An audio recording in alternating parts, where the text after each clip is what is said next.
Cho nên là mình phải lắng nghe và thấu hiểu khách hàng. Lắng nghe là sao? Lắng nghe với tâm thế tràn đầy tình yêu thương, hiểu để giúp đỡ, chứ không phải đi đúng sai. Đến nói chuyện xong rồi đó là đúng nè, này sai nè, ô anh làm vậy là sai rồi, anh ăn vậy là sai rồi, ăn gì mới đúng nè, đó chết rồi, thua rồi. Mình ngồi mình nói với cái tâm thế mà bàn chỉ đúng sai, mà để coi người ta phản hồi ra sao, là rất khó thành công trong trao quà. Đó là một phẩm chất quý vị, một trong phẩm chất người trao quà xuất sắc, một người trao quà đỉnh cao á, là phải lắng nghe với tâm thế là hiểu để giúp đỡ kia. Mình nghe nói xong rồi á, thì mình đặt câu hỏi tiếp.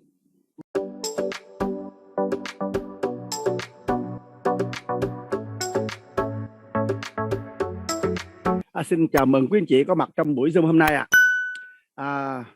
Tiến sĩ cũng rất cảm ơn sự giới thiệu của MC Bảo Nguyễn. Rồi, chủ đề hôm nay chúng ta tìm hiểu là nghệ thuật trao quà trong thời đại Internet. Rồi, một chủ đề rất là thời sự. Về nghề của chúng ta huấn luyện sức khỏe là chúng ta chủ yếu là chúng đi trao quà. Tuy nhiên chúng ta trao quà trong một cái bối cảnh, một cái thời đại mới, là thời đại tôi gọi là thời đại Internet. Rồi, chúng ta hãy tìm hiểu nha. Buổi chia sẻ này dành cho ai ạ? Chủ yếu dành cho huấn luyện sức khỏe dinh dưỡng.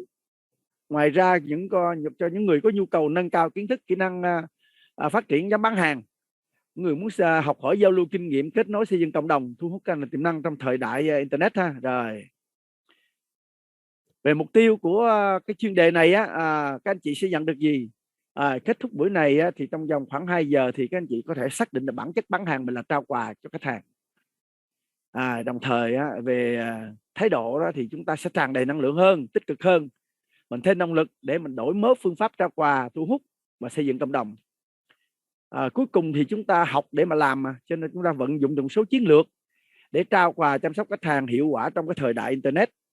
Tôi hy vọng là sau 2 giờ này thì anh chị sẽ nhận được tất cả những điều này. Rồi, bây giờ nội dung nghiên cứu chúng ta đó thì với cái chủ đề nghiên cứu chúng ta thì gồm có những vấn đề sau đây. Thứ nhất, tại sao chúng ta trao quà?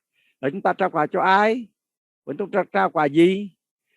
Cách trao quà như thế nào? Khi nào chúng ta trao quà? Và cuối cùng là chúng ta trao quà ở đâu? Đó là 5W không? Rồi, 1H. Rồi, tới đây thì anh chị đã sẵn sàng chưa ạ? Nếu sẵn sàng các anh chị comment SS để chúng ta bắt đầu nhé. Rồi, các anh chị comment vào chữ sờ đó để coi như chúng ta đã sẵn sàng. Chúng ta vào cuộc ha, chúng ta cùng nhau nghiên cứu. Rồi, rất cảm ơn sự tương tác của quý anh chị. Nhu cầu mà chúng ta mà làm mới bản thân mình, nâng cấp bản thân mình để chúng ta theo kịp với thời đại, để chúng ta mài rìu ha, để chúng ta xây dựng đội nhóm tốt hơn, để chúng ta giúp đỡ cho nhiều người có sức khỏe hơn. Rồi, chúng ta bắt đầu nhá. Rồi, đầu tiên anh chị đã từng trao quà cho ai đó chưa? Hay là các anh chị đã nhận quà từ ai đó chưa? Nhân sự kiện nào đó chưa? Anh chị đã nhận chưa ạ? Mà theo tôi nghĩ đó, mình muốn trao quà tốt đó, thì mình cũng cần phải là người nhận quà tốt đó đó. Hay nói cách khác á, là chúng ta muốn bán hàng tốt thì chúng ta phải mua hàng tốt. Chúng ta trải nghiệm.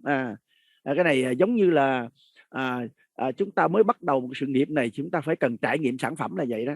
Lấy lý do đó trao quà là vậy. Rồi bây giờ tôi sẽ mời quý anh chị nghe một cái câu chuyện rất là hay. Câu chuyện này đã hơn 100 năm tại Hoa Kỳ rồi ha. Rồi mời các anh chị nghe nhé. Câu chuyện xảy ra tại trong một căn phòng nhỏ, tồi tàn, cô đang nức nở. Della sống trong căn phòng nhỏ nghèo nàn này với chồng của cô, James Dillingham Young, ở thành phố New York. Họ có một phòng ngủ, một phòng tắm và một nhà bếp. James Dillingham Young may mắn hơn cô vì anh ấy có việc làm. Tuy vậy đó không phải là một công việc kiếm được nhiều tiền. Tiền thuê căn phòng này chiếm gần hết lương của anh ấy. Della đã cố gắng rất nhiều để tìm một công việc nhưng vận may đã không mỉm cười với cô. Tuy nhiên, cô rất hạnh phúc khi ông James Dillingham Young trong tay mỗi khi anh trở về. Della và James là đôi vợ chồng trẻ, tuy cuộc sống của họ còn nhiều vất vả, nhưng họ luôn muốn dành cho nhau những gì tốt đẹp nhất, kể cả hy sinh lợi ích của bản thân. Những thách thức mà họ gặp phải khi bí mật mua quà Giáng sinh cho nhau chính là điểm hấp dẫn của câu chuyện. Chỉ còn một ngày nữa là đến Giáng sinh, Della muốn mua quà cho chồng nhưng không còn nhiều tiền nên đã bán đi mái tóc dài của mình. Khi James trở về nhà, anh rất bất ngờ vì Della đã cắt tóc. Em đã cắt mất tóc rồi à? James hỏi. Đúng thế, em đã cắt và bán rồi, vì vậy mà anh không còn yêu em nữa ư? Em vẫn là em mà. Della nói. James nhìn quanh rồi hỏi lại như một kẻ ngớ ngẩn. Em nói là em đã bán tóc à? Đúng, em đã nói vậy, vì em yêu anh. Nhưng James sau đó cũng lấy món quà là bộ kẹp tóc cho Della. Để mua được nó, anh cũng đã bán đi mặt đồng hồ quý giá của mình. Trong đó là một bộ kẹp tóc, những chiếc kẹp dành cho mái tóc óng ả của Della. Cô đã mơ ước có được nó khi trông thấy lần đầu tiên qua cửa kính một gian hàng. Những cái kẹp rất đẹp và rất đắt tiền. Tóc em sẽ chóng dài ra thôi James. Hãy nói Giáng sinh vui vẻ, em có một món quà rất hay cho anh này. Đẹp không anh? Em đã tìm kiếm khắp nơi đấy, giờ thì anh sẽ phải thích thú nhìn ngắm nó hàng trăm lần mỗi ngày thôi.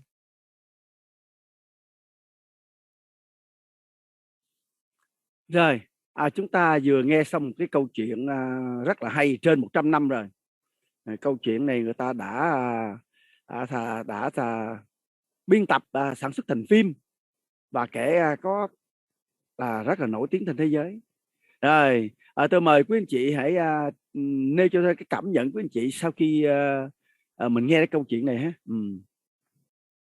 Mời các anh chị cứ comment vào ô chat về cái suy nghĩ của mình nhé. Rồi, rất cảm ơn cái giờ rồi sự hy sinh, rồi sự quan tâm chia sẻ, rồi tuyệt vời, trao quà với lòng yêu thương, dù nghèo mà vợ chồng vẫn có nhau, rồi sự thấu hiểu, họ sẵn sàng hy sinh vì nhau, rồi Kim Anh, rồi biết sở thích của nhau, rồi cho đi sẽ nhận lại, cái chi trung, rồi yêu thương với người, rồi rất cảm ơn quý chị tương tác rất nhiều cái ý rất là hay, rất là hay. Rồi cảm ơn quý chị ha. Rồi tôi xin chia sẻ về cái câu chuyện này, cái thông điệp gì của câu chuyện này nhé. Rồi trao quà với lòng yêu thương. Rồi đúng rồi, chủ đề chúng ta hôm nay là trao quà mà. Rất cảm ơn quý chị nha. Câu chuyện mang cái thông điệp gì ha? Câu chuyện là cái thông điệp giàu ý nghĩa nhân bản là món quà đến từ trái tim. Tình yêu chân thành nó không bị kỹ, quý giá hơn bất cứ cái gì trong cuộc sống này, đúng không ạ? Yêu là hy sinh cho người mình yêu mà không hề trông chờ sẽ được đáp trả. Chúng ta thấy tuyệt vời không ạ? Chúng ta thấy tuyệt vời không? Cái chỗ ha, hai người cũng đều có một cái suy nghĩ, hai người cũng đều có một cái suy nghĩ, đều mua quà tặng cho nhau, mà hai người cũng đều rất là khó khăn, không có nhiều tiền, và họ đã phải hy sinh cái mà yêu quý nhất của họ ha. Della thì hy sinh cái mái tóc để mua cái dây đồng hồ cho người chồng mình, còn người chồng mình thì bán cái đồng hồ để mua cái kẹp tóc cho người vợ mình.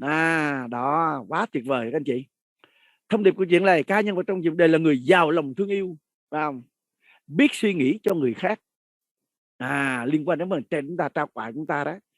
Họ luôn muốn dành cho nhau những gì tốt đẹp nhất, kể cả hy sinh lợi ích của bản thân mình. Cái gì thấy không rồi bài học từ câu chuyện món quà Giáng sinh này là gì? Trao quà phải xuất phát từ tình yêu thương. Cái đầu tiên ta thấy nhận theo cả hai người đều tình yêu thương hết, xuất phát từ tình yêu thương họ mới mua món quà.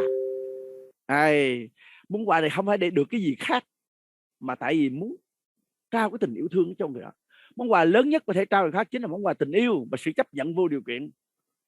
Từ đây ta suy nghĩ về cái vai trò của chúng ta nghề huấn luyện sức khỏe, rồi trao quà phải xuất phát từ nhu cầu của đối tác, đúng không ạ? James có nhu cầu sợi dây đồng hồ, còn Della thì thích cái kẹp tóc. Anh chị có biết khách hàng đối tác mình thích gì không? Có nhu cầu gì không? Bây giờ ta vận dụng liên hệ bản thân mình thử đi. Mình là huấn luyện sức khỏe, là mình người đi trao quà, nhưng mà mình có biết khách hàng của mình có nhu cầu gì không? Thích gì không? Bởi vì trao quà phải xuất phát từ nhu cầu của đối tác, chứ ta trao quà mà nó nhu cầu nó chặt thì nó không được vui lắm, mà ta không thích lắm, đúng không rồi cho nên là cái đó là nhiệm vụ của mỗi người, tại vì khách hàng có thể có nhu cầu khác nhau, phải không quý anh chị? Có nhu cầu khác nhau hết. Người thì có nhu cầu về tài chính, muốn kiếm thêm thu nhập. người thì có vấn đề bệnh lý, người thì có nhu cầu giảm cân, người vân vân. Mỗi khách hàng sẽ có một nhu cầu khác nhau, mà nhiệm vụ của chúng ta là trước khi trao quà bằng tình yêu thương là phải hiểu họ cần cái gì. Rồi bài học thứ hai từ này chính là sự cho đi. Sự cho đi mình sẽ nhận lại rất nhiều giá trị ở chỗ khác. Give again, đây cũng là luật nhân quả mà tôi đã từng chia sẻ trong cái bài luật nhân quả rồi, cách đây khoảng 4-5 ngày với anh chị. Rồi chúng ta chỉ nhận được những gì mà chúng ta đã cho đi, đó là quy luật. Cho nên mình muốn nhận được cái gì cho đi thì mình hãy dâng tặng gì tốt nhất, vì chúng ta cho đi những tốt nhất thì chúng ta sẽ nhận được tốt nhất. Chúng ta không thể cho người ta cái điều tệ mà ta lại nhận tốt nhất được. Đó là luật nhân quả. Luật nhân quả tôi đã từng chia sẻ rồi. Vậy các anh chị đã trao món quà tốt nhất cho khách hàng của mình chưa? Cái đó cũng tùy thuộc vào cái nhu cầu của khách hàng với chị. Rồi trao quà mà người cần chứ không phải là cái mình có. Rồi rất là tuyệt vời. Rồi get sen rồi khách hàng cần sức khỏe. Rồi ta tiếp tục nhé. Bây giờ vấn đề quà tặng là cái gì? Cái quà tặng của mình là gì? Các hình thức của món quà. Thường trong gia đình chúng ta đó, đôi khi chúng ta nên trao quà cái gì sự kiện nào đó, sự kiện Noel, sự kiện sinh nhật gì đó, chúng ta cũng phải thăm dò, đúng không? Thăm dò cái người mình trao quà đó thích cái gì. Trong thời đại hiện nay nhiều khi bây giờ người ta không có mua quà, đúng không? Tại vì người ta đôi khi người ta do thời gian, do áp lực thời gian, người ta chưa hiểu cái người kia cần cái gì, nên thường ta mua một cái phiếu quà tặng á. Ví dụ người ta muốn tặng người kia cái đôi giày, người ta không mua đôi giày mà ta mua cái phiếu quà tặng ha, rồi ta gửi cái phiếu, người đó muốn mua cái gì mua. Đó cái thời đại internet hiện đại bây giờ nó vậy đó, nó biến thể vậy đó. Rồi cái vấn đề bây giờ tại sao chúng ta muốn trao quà nè? Tại sao chúng ta muốn quà? Anh chị có thích nhận quà không? Và khách hàng có thích nhận quà không? Đúng không? Rồi theo anh chị tại sao chúng ta muốn trao quà cái gì? Câu hỏi này nó cũng hỏi cái bên trong của mình, tại sao mình muốn trao quà? Bởi vì mình không thể làm một việc gì mà mình không biết câu hỏi tại sao ta làm điều đó, tại sao ta làm điều ta đang làm, đúng không? Tôi có từng chia sẻ này trong cái khóa đột phá thành công, đúng không? Tại sao ta làm điều ta đang làm? Tại sao ta không làm cái điều ta không làm? Cái đó phải rõ ràng mới được. Rồi bây giờ chúng ta sẽ chia sẻ này nhá. Tại sao chúng ta trao quà nhá? Đầu tiên là chúng ta quan tâm yêu thương. Chúng ta quan tâm yêu thương chúng ta mới trao quà. Mà nếu trong nhà chúng ta cũng vậy, nếu chúng ta thờ ơ, chúng ta không quan tâm gì, chúng ta không có trao quà. Cái thứ hai là khách hàng phải có cái nhu cầu. Khách hàng của mình phải có cái nhu cầu. Rồi mục đích của cá nhân là thỏa lòng yêu thương, không? Là thể hiện sự quan tâm của mình, đúng không? Mình giúp đỡ khách hàng cái gì? Mình giúp đỡ khách hàng thay đổi lối sống, đúng không? Vì chúng ta có cái lòng trong lòng chúng ta muốn giúp đỡ khách hàng thay đổi lối sống lành mạnh để họ có một sức khỏe bền vững.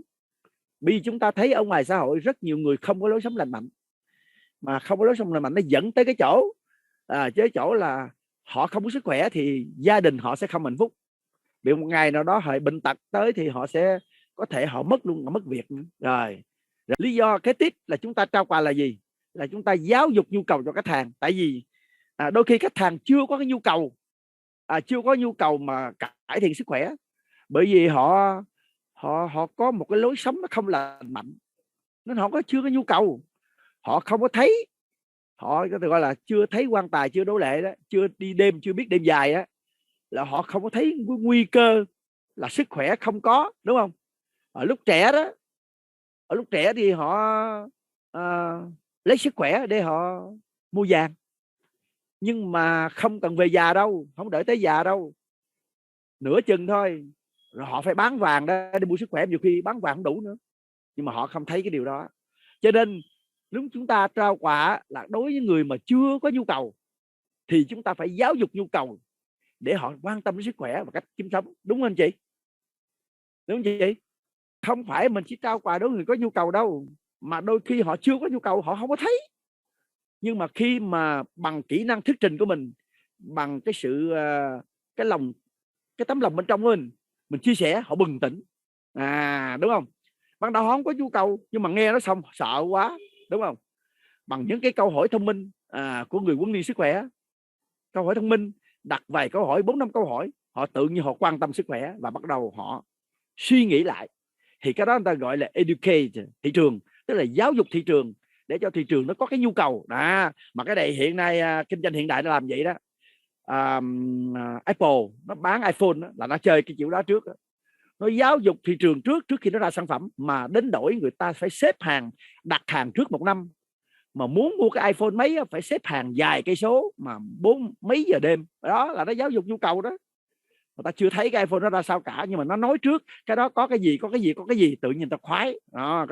Cái đó là cái thủ thuật mà các tập đoàn lớn hiện nay là khách hàng chưa có nhu cầu mà nó giáo dục người ta có nhu cầu trước khi nó ra sản phẩm luôn. Và kết nối nữa, một kế tiếp nữa là ta muốn trao quà, bởi vì ta muốn kết nối mối quan hệ bền vững với người thân, bạn bè và khách hàng và đối tác. Tại trong cuộc sống chúng ta đó, chúng ta phải có kết nối thì chúng ta mới thành công. Chúng ta không thể biết hết tất cả mọi thứ được. Chúng ta kết nối để chúng ta hỗ trợ lẫn nhau, đó cũng là một lý do để chúng ta trao quà cho khách hàng. Rồi có một bạn nói cũng hay là bán lý do, rồi rất tuyệt vời. Rồi có một cái câu nói cũng rất là hay. Rồi vấn đề kế tiếp là chúng ta thường trao quà cho ai nè? Chúng ta nói là chúng ta trao quà cho người nhu cầu, phải không? Mà trao người cho nhu cầu thì chúng ta phải hiểu rõ nhu cầu của đối tác chứ. Trước khi mình trao món quà phù hợp phải hiểu. Giống như là Della biết James rất thích cái sợi dây đồng hồ, nhưng mà anh ta chưa có tiền mua vì bắt tiền. Nhưng ngược lại James là biết vợ mình thích cái kẹp lắm, mà cái kẹp thì nó quá mắc tiền đó. Như vậy là cả hai đều biết nhu cầu của nhau.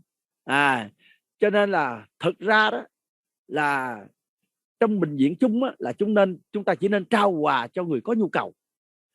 Còn khi không có nhu cầu là cái đó là nó cũng có, nhưng mà trường hợp mà bất đắc dĩ thì chúng ta phải giáo dục nhu cầu. Có nghĩa là có nhu cầu chúng ta cũng trao quà, không có nhu cầu chúng ta thăm dò để chúng ta trao quà. Mà cái quà này của chúng ta là đặc biệt á. Trao quà ở đây là trao quà là cái viễn cảnh, cái viễn cảnh. Thường chúng ta hơi nóng vội. Khi chúng ta đi gặp khách hàng chúng ta hơi nóng vội, chúng ta vội vàng chúng ta nói về cái tính chất của sản phẩm. Sản phẩm chúng ta hay cái gì đó, thực cái đó là cho nóng vội. Mà đúng ra là chúng ta phải dành nhiều thời gian hơn để chúng ta hiểu rõ cái tâm tư nguyện vọng, cái nỗi đau, cái điều mà khách hàng quan tâm, cái nhu cầu khách hàng là hơn.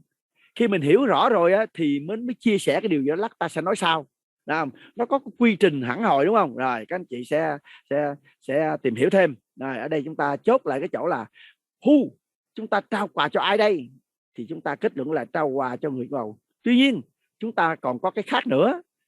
Chúng ta trao quà cho ai thì chúng ta phải xác định cái chân dung khách hàng. Nói tóm lại là ai sẽ là người mua sản phẩm hay dịch vụ của chúng ta. Chúng ta phải trả lời câu hỏi đó.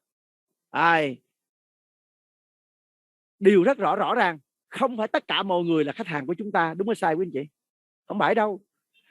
Không phải 90 triệu dân đều cần hết đâu. Không phải, chắc chắn. Rồi nếu mà người có nhu cầu thì họ sẽ tương tác với mình, và chúng ta chỉ nên trao quà có nhu cầu thì nó lợi hơn. Còn người không có nhu cầu thì chúng ta sẽ tốn nhiều thời gian hơn, vì chúng ta phải giáo dục cái nhu cầu cho họ. Mặc dù chúng ta có một cái giải pháp rất là hay, nhưng mà tốt nhất là chúng ta nên trao quà cho người có nhu cầu. Bởi vì cái này nó thực tế là gì? Thực tế là gì nè? Nó có trường hợp là chúng ta gặp một khách hàng, chúng ta không có tìm hiểu kỹ, chúng ta không có kịch bản. Chúng ta chia sẻ nào là giảm cân, nào là gì đó, nhưng mà cái anh này hay cái cô này đâu có nhu cầu giảm cân, họ lại có nhu cầu khác. Tại người thân của họ bị tiểu đường, bị áp huyết cao, họ lại quan tâm điều đó, nhưng mà ta nói về giảm cân, thật là trớt quớt, tức là gãi đúng chỗ ngứa. Cho nên là muốn mà trao quà thì phải hiểu cái nhu cầu của từng khách hàng. Nói sức khỏe là nói chung chung thôi, chứ còn nó nhiều thứ lắm, nhiều cái vấn đề liên quan đến sức khỏe lắm, mà ta cần có nhiều thời gian để ta kết nối, xây dựng mối quan hệ, để lắng nghe nhiều hơn, hiểu được cái tâm tư nguyện vọng, cái nỗi đau của họ và cái gì, rồi ta hãy quyết định Cho nên là cái đó nó phải có một cái quá trình, chứ không thể gặp ngay đầu tiên là bắt đầu ta nói về cái sản phẩm hay là cái của mình đâu. Rồi ha. Rồi tiếp tục nhá. Mà có nghĩa là cái chỗ này á, ta trao quà cho ai, cái đầu tiên người ta phải biết cái khách hàng mình á, là ở đâu, vị trí địa lý là ở đâu. Ở đâu là ở gần mình, ở thành phố này hay ở thành phố khác, ở tỉnh này, thậm chí ở nước ngoài. Và cái giới tính của họ đó là nam hay nữ, tại nam với nữ là khác nhau á, có nhu cầu khác nhau á, mà trẻ em cũng có nhu cầu khác nữa. Rồi cái tuổi tác nữa, cái tuổi trẻ và cái trung niên và người già đều có cái nhu cầu khác nhau về vấn đề sức khỏe, về cái thể lực. Rồi còn cái thu nhập nữa, thu nhập nó cũng ảnh hưởng chứ. Một người có thu nhập rất là lớn thì sẽ có nhu cầu khác, còn người chưa có thu nhập thì chúng ta sẽ có một cách khác, đúng không? Như vậy khi mà chúng ta đi trao quà là chúng ta phải tìm hiểu cái điều này. Rồi ngoài ra ta phải biết cái cộng đồng họ tham gia nữa. Mình nói cái người A, người B gì đó là nữ nam, mà hiện nay là họ, ngoài chuyện họ ở đâu, mà quan trọng nhất là họ đang sinh hoạt trong một cái cộng đồng nào. Nếu là họ doanh nhân hay là giáo viên, mà hay là họ là mẹ bỉm sữa, bà mẹ bỉm sữa thì họ sẽ xuất hiện trong ở đâu? Những người trẻ thì họ xuất hiện ở đâu? Ở trong cái yoga, nhóm yoga hay nhóm tập aerobic hay vân vân đó, thì đối với một lứa tuổi nó sẽ xuất hiện ở trong cộng đồng nào đó. Mà nếu ta xác định rõ rồi thì ta phải đến chỗ đó. Lát nữa tôi sẽ nói cái nguyên tắc đó. Còn cái sở thích nữa, cái sở thích nó cũng quan trọng lắm. Tại vì ta tiếp cận khách hàng không phải ta gặp liền ta chia sẻ hết tất cả mọi thứ, những điều ta biết đâu, ta còn có những cái quy trình nữa. Rồi cho nên ta phải biết hết tất cả những điều này sẽ có lợi trong quá trình trao quà. Không? Bây giờ ta đã giải quyết xong vấn đề trao quà cho ai, nhưng mà ngoài ra ta nói cụ thể nha, nói chung chung gì không được. Đây là ai cần mua sản phẩm hay là cần mình để trao quà? Đó là những người có muốn body đẹp. Đặc biệt nha, những người muốn có body hấp dẫn. Ai là cần body đẹp ta, hấp dẫn ta? Đặc biệt nha, đó là những diễn viên, những ca sĩ, những doanh nhân, những người mẫu, những MC, giáo viên, là họ cần nhiều hơn người bình thường. Những người mà nổi tiếng, những người ảnh hưởng trong xã hội, họ lên truyền hình, họ quay phim, họ cần có một cái body cho nó ngon đẹp, chứ họ rất là tự ti nếu mà họ béo phì. Cho nên đó là một cái đối tượng mà chúng ta cần quan tâm khi mà chúng ta cần trao quà. Ta gặp người này là ta tiếp cận nhiều, vì những người này có nhu cầu lớn nhất. Những người khác có nhu cầu nhỏ nhỏ thôi. Rồi còn ai nữa không? Có những người mà đang có vấn đề sức khỏe, béo phì. Những người béo phì là những người rất là tự ti, mặc cảm, ít giao tiếp lắm, thì thấy béo phì quá họ ngại. Rồi những người có bệnh lý, những người có bệnh lý, những người có nhu cầu cải thiện sức khỏe đó. Đây là một cái đối tượng thứ hai trong đối tượng mà chúng ta có nhu cầu để mà sử dụng sản phẩm và dịch vụ của chúng ta. Còn đối tượng nào nữa không anh chị? Ngoài những người có sức khỏe ra còn đối tượng nào nữa không thưa anh chị? Còn đối tượng nào không anh chị?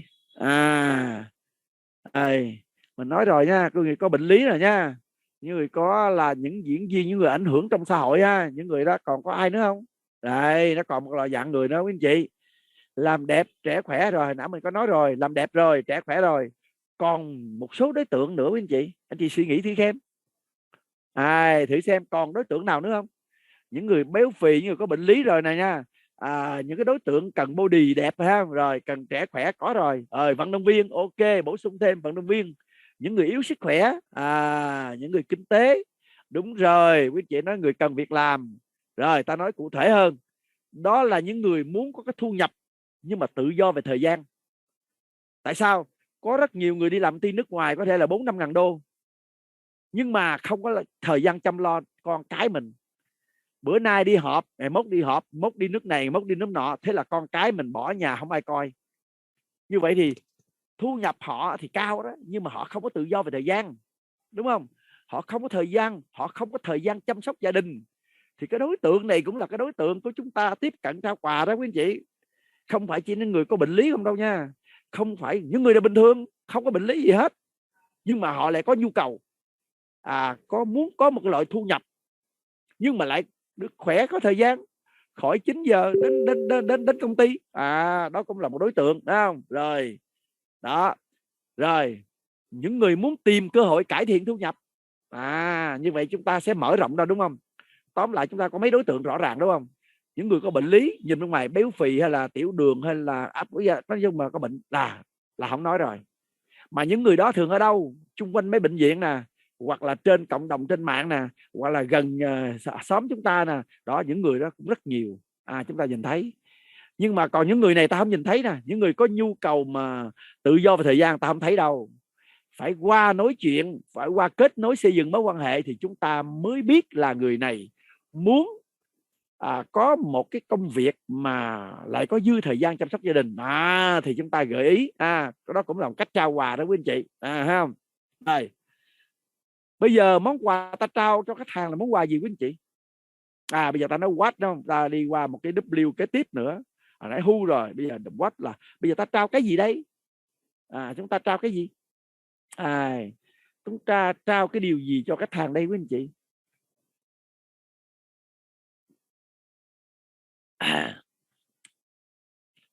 Trời, chúng ta trao cái gì? Chúng ta trao cho họ là cái giải pháp về sức khỏe chủ động dinh dưỡng, chứ không phải là chúng ta đi bán hàng, chúng ta đi bán cái vật cụ thể. Chúng ta phải nhớ nè, chúng ta trao cho họ cái giải pháp về sức khỏe chủ động và dinh dưỡng, nghĩa là ta chia sẻ cho họ một cái tầm nhìn để họ có sức khỏe một cách chủ động thay vì thụ động. Không phải đợi bệnh rồi bắt đầu mới quan tâm sức khỏe, mà là từ xa phòng chống trước, phòng nó đỡ tốn tiền hơn là trị. Ta phải nói cái điều giải pháp này, đúng không? Phải trao món quà là trao cái đó đó. Khi đi gặp thì ta phải chuẩn bị kiến thức, kỹ năng. Ngoài cái chuyện nhu cầu khách hàng rồi ta biết rồi, ta gặp cái người này thực ra cũng chưa có nhu cầu, chưa có nhu cầu, nhưng mà ta thấy người này có một cái lối sống không lành mạnh. Anh chị thấy không? Ta gặp một người có lối sống không lành mạnh, không có nhu cầu cải thiện sức khỏe, tại vì họ không biết. Vậy thì lúc đó ta cũng gặp trao quà dễ thương, thì ta sẽ chia sẻ cho họ về cái giải pháp tại sao cần có sức khỏe chủ động. Bởi vì phòng chống nó rẻ tiền hơn là điều trị bệnh. Rồi, kiến thức dinh dưỡng phòng bệnh, rồi kiến thức giáo dục chăm sóc con cái. Đôi khi ta cần chia sẻ cái điều mà không liên quan cái của chúng ta, nhưng họ đang cần không? Cần. Nhưng mà khi họ thấy chúng ta chia sẻ một cái kiến thức đó, họ lại thích mình. Họ thích mình xong thì lúc đó mình có thể chia sẻ thêm về vấn đề mà sức khỏe chủ động, rồi vấn đề quản trị tài chính cá nhân, quản trị đội nhóm, trình bày chứ. Họ thấy này thích quá. Đây là một cái đi đường vòng, đi đường vòng. Cho nên ta trao quà cho khách hàng không phải là chỉ liên quan chỉ kiến thức dinh dưỡng sức khỏe không đâu. Mà đôi khi ta ngồi nói chuyện xong ta nói bâng quơ, ta nói những cái chuyện gì mà một con người trong thời đại mới cần. Mà ta là huấn luyện sức khỏe, tức là ta một chuyên gia, ta là một đại sứ cho một cái phong trào sống sạch và xanh. Theo bên Mỹ họ nói vậy đó. Health coach là gì? Health coach là một cái đại sứ, là một người xung phong đi đầu trong cái phong trào sống xanh. Thì ta chia sẻ cho họ cái tầm nhìn. Tầm nhìn, đúng không các anh chị? Rồi, ngoài ra thì chúng ta chia sẻ gì nữa? Chúng ta chia sẻ cơ hội để cho họ biết tạo một thu nhập thụ động thông qua việc sử dụng thời gian của nhiều người, thay họ chỉ sử dụng thời gian của riêng họ, đúng không? Rồi, mà nếu nói cái này thì chúng ta phải đi qua một cái câu chuyện liên quan tổng thống Trump. Ông Trump thì trong một cái sự kiện, ông này sau khi ông bị phá sản một lần hai lần và ông xây dựng lại được cả tỷ đô, thì trong một buổi nói chuyện có người phóng viên là nổi tiếng thế giới là Oprah Winfrey. Ông này có một người hỏi ông phá sản thêm lần nữa ông làm gì, thì ông nói là tôi làm kinh doanh networking, kinh doanh bán hàng trực tiếp. Tất cả khán giả hét lên phản đối, no rất là dài. Ông nói sao? Ông nói đó là lý do bạn ngồi dưới kia, còn tôi còn ngồi trên này đấy. Một cái câu quá tuyệt vời luôn, phải không? Đây là tầm cỡ của tỷ phú nói một cái câu là tôi tin rằng kinh doanh bán hàng trực tiếp là một công cụ tuyệt vời, có điều là bạn phải chọn đúng công ty hay không và hệ thống hỗ trợ tốt hay không, quý anh chị, chưa? Rồi, cho nên là ta khi mà nói trao quà thì phải nói qua một cái thuật ngữ nữa, đó là kinh doanh. Thì theo anh chị kinh doanh là cái gì á? Theo quý anh chị kinh doanh là cái gì ạ? Bởi thực sự chúng ta là kinh doanh đó. Chúng ta là huấn luyện sức khỏe dinh dưỡng, đồng thời chúng ta là một doanh nghiệp, chúng ta là một chủ doanh nghiệp. Mà chủ doanh nghiệp là kinh doanh như gì nữa? Ủa gì kinh doanh là gì quý anh chị? Chúng ta kinh doanh là cái gì? Kinh doanh là gì? Anh chị có thể chia sẻ được không ạ? Mình động não ha, mình động não mình chia sẻ đi để mình phát triển trí tuệ mà. Đây là những cái câu hỏi brainstorming, tức là tạo động não để đề cập đến một cái vấn đề, một cái định nghĩa. Nhưng mà từ định nghĩa rồi kinh doanh là mua bán rồi ok, mua cái gì bán cái gì đó. Đúng rồi, cái câu này người ta hay nói ngoài đời kinh doanh là mua bán, kinh doanh là buôn bán kiếm lời. Wow, tuyệt vời ha. Kinh doanh là bán thứ nhiều người cần. Tuyệt vời. Rồi kinh doanh là bán giải pháp, kinh doanh là cung ứng dịch vụ. Rất là tuyệt vời, các anh chị đã. Rồi kinh doanh là trao giá trị, kinh doanh là đáp ứng nhu cầu rồi vân vân. Kinh doanh là bán hàng, kinh doanh là buôn bán. Rồi rất cảm ơn quý anh chị chia sẻ nha. Rồi cái đây là một cái vấn đề muôn thuở, bởi vì trước khi chúng ta kinh doanh chúng ta phải biết. Đúng rồi, rất các anh chị nêu rất rõ là PT. Rồi đúng rồi là vậy, vấn đề khách hàng đúng á. Rồi các anh chị đã nêu đều có đúng hết trơn. Tuy nhiên là chúng ta phải nói cái bản chất của kinh doanh là chúng ta không phải bán một món hàng cụ thể đâu. Kinh doanh là giúp đỡ, ta nói lại nha, kinh doanh là giúp đỡ khách hàng giải quyết một vấn đề, nỗi đau của họ thông qua trao cho họ một giải pháp như là một món quà. Đúng không? Một cái định nghĩa rất là rõ ràng. Khi mà cái tầm nhìn ta lớn lên đây rồi thì ta gặp ta không có bán món nào cả. Ta gặp khách hàng là ta không nói ta bán cái cụ thể nào, mà ta cũng không có mang mà vật nhiều này thì nhiều thứ theo lắm đâu. Bởi vì ta phải giải quyết câu hỏi yes no cho họ trước. Khi họ yes no rồi thì ta mới đi tiếp, được không? Đó. Mà nếu mà nói kinh doanh như vậy thì có nghĩa là ta phải biết nỗi đau của khách hàng là gì, cái vấn đề của khách hàng là cái gì. Cho nên kinh doanh là giải quyết, là giúp khách hàng giải quyết vấn đề. Cái khách đề mong đợi mà ta không giải quyết được là họ không bao giờ hợp tác với mình được, vì cái đó không đáp ứng nhu cầu của họ. Họ mong đợi cái gì? Nỗi đau của họ là gì? Nỗi đau của họ hiện nay là đi làm cực quá, không có thời gian chăm sóc gia đình. Đó, cái nỗi đau của họ đó. Rồi bây giờ ta vô cái bắt đầu ta nói nào là giảm cân là chết quất luôn. Cái nỗi đau của họ đang tìm một cái công việc có thu nhập nhưng mà có thời gian chăm sóc gia đình. Thì nhưng mà ta vô ta không biết hỏi nào nỗi đau đó, ta bắt đầu ta nói giảm cân nè, cái vẻ là đó, ta là cái ta nói với cái kia nó không có giải quyết nỗi đau. Thấy không? Đơn giản vậy thôi. Nhưng có người đang băn khoăn, đang tìm một cái giải pháp để giúp cho cha mẹ hay người thân mình để giải quyết là cái vấn đề mà tiểu đường hay là áp huyết cao. Nhưng mà ta đến là ta không có hiểu gì đó, ta nói gì giảm cân, họ không quan tâm lắm. Tại vì ta đưa cái giải pháp ra mà cái giải pháp đó không giải quyết cái căn cơ, cái vấn đề đang quan tâm nhất, cái nỗi đau của khách hàng. Cho nên kinh doanh là phải hiểu, chúng ta là một chủ doanh nghiệp, đúng không? Là một doanh nhân. Chúng ta xây dựng kinh doanh bằng cách là xây dựng hệ thống.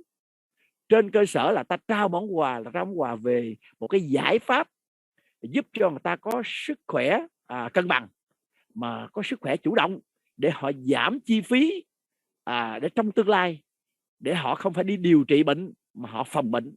Cái giải pháp chúng ta rất là hay. Nhưng mà khi mà ta hiểu như vậy, ta bắt đầu một cái câu chuyện và một câu hỏi nó khác khi mà chúng ta đến gặp người ta, giống như để giới thiệu một cái sản phẩm nào đó.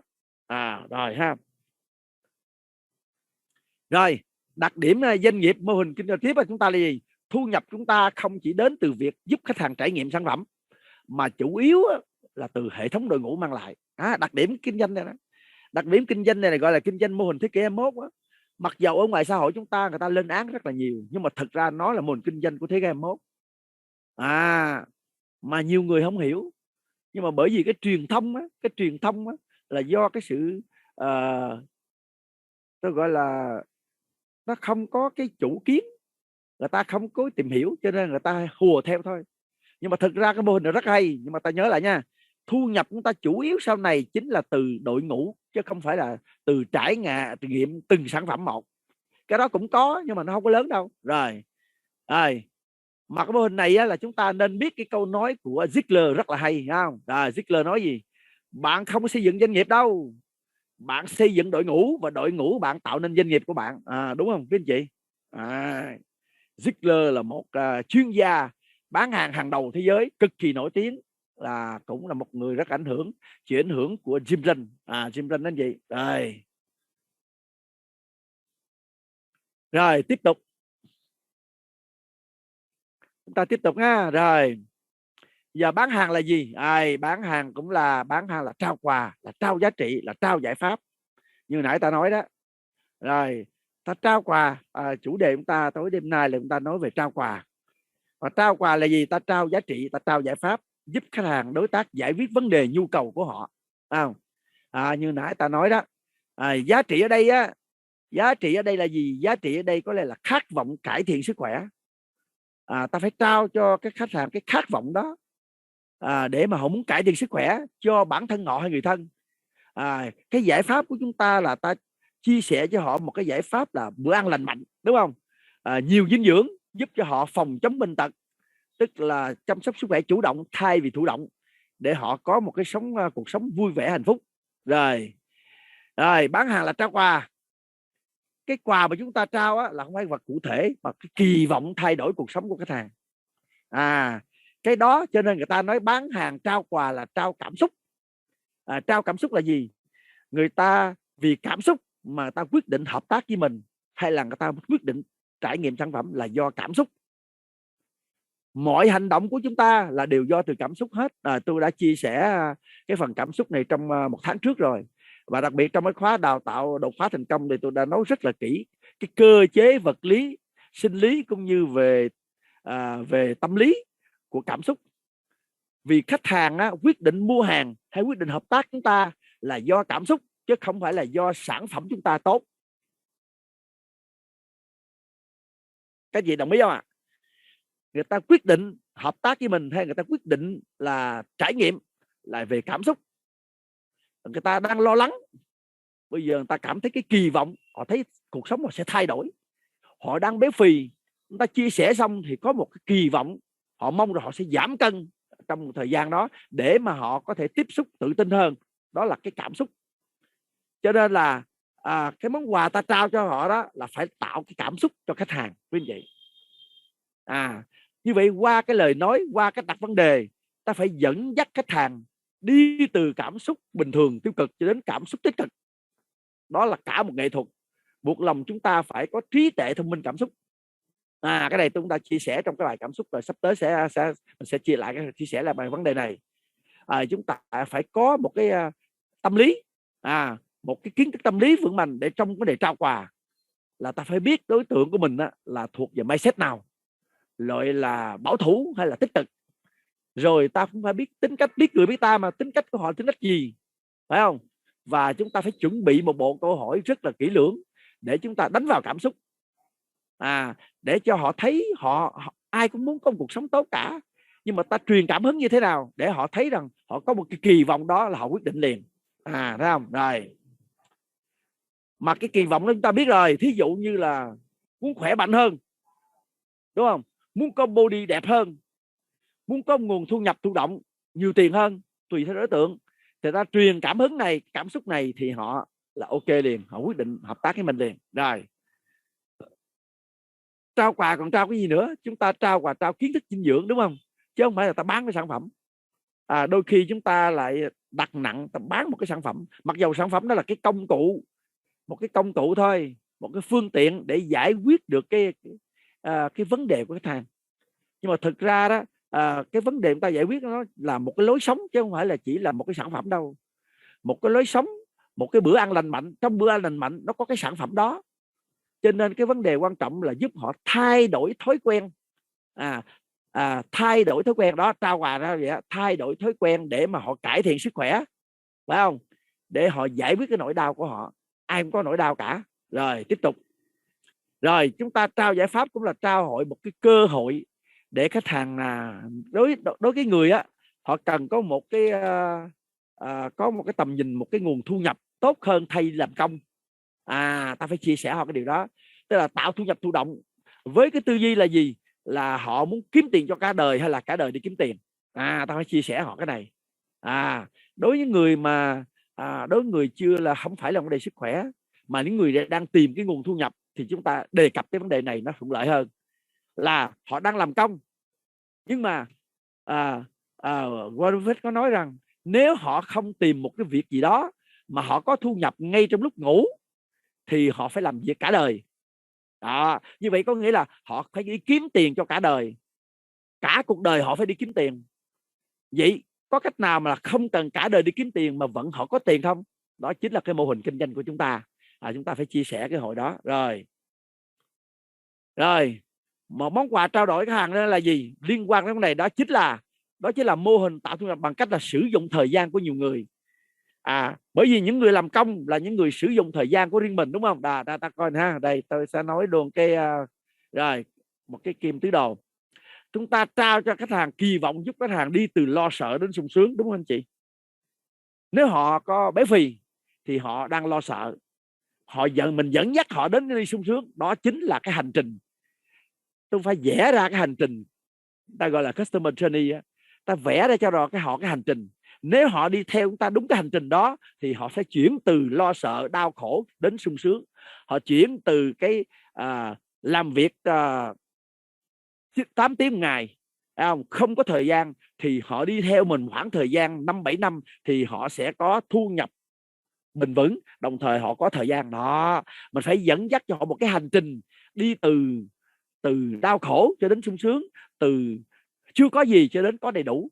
Chúng ta phải vẽ ra đó, cho nên gọi là trao kỳ vọng, chứ không phải bán mà món hàng cụ thể đâu. Mà đây là trao quà đỉnh cao đó.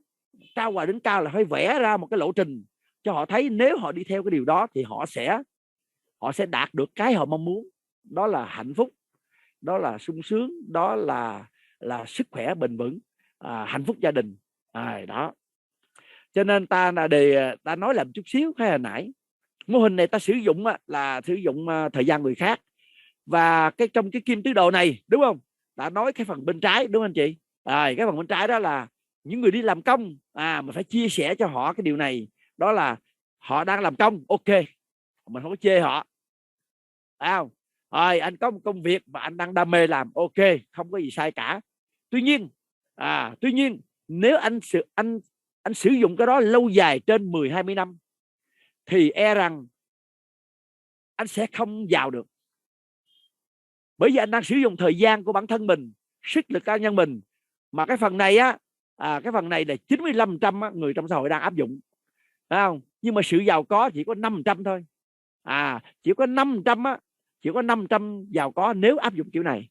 Áp dụng kiểu này thì trong mấy tỷ người chỉ có 500 là tập trung cá nhân trong vòng 20 năm với thu nhập rất là cao rồi, có một cái số tiền rất lớn.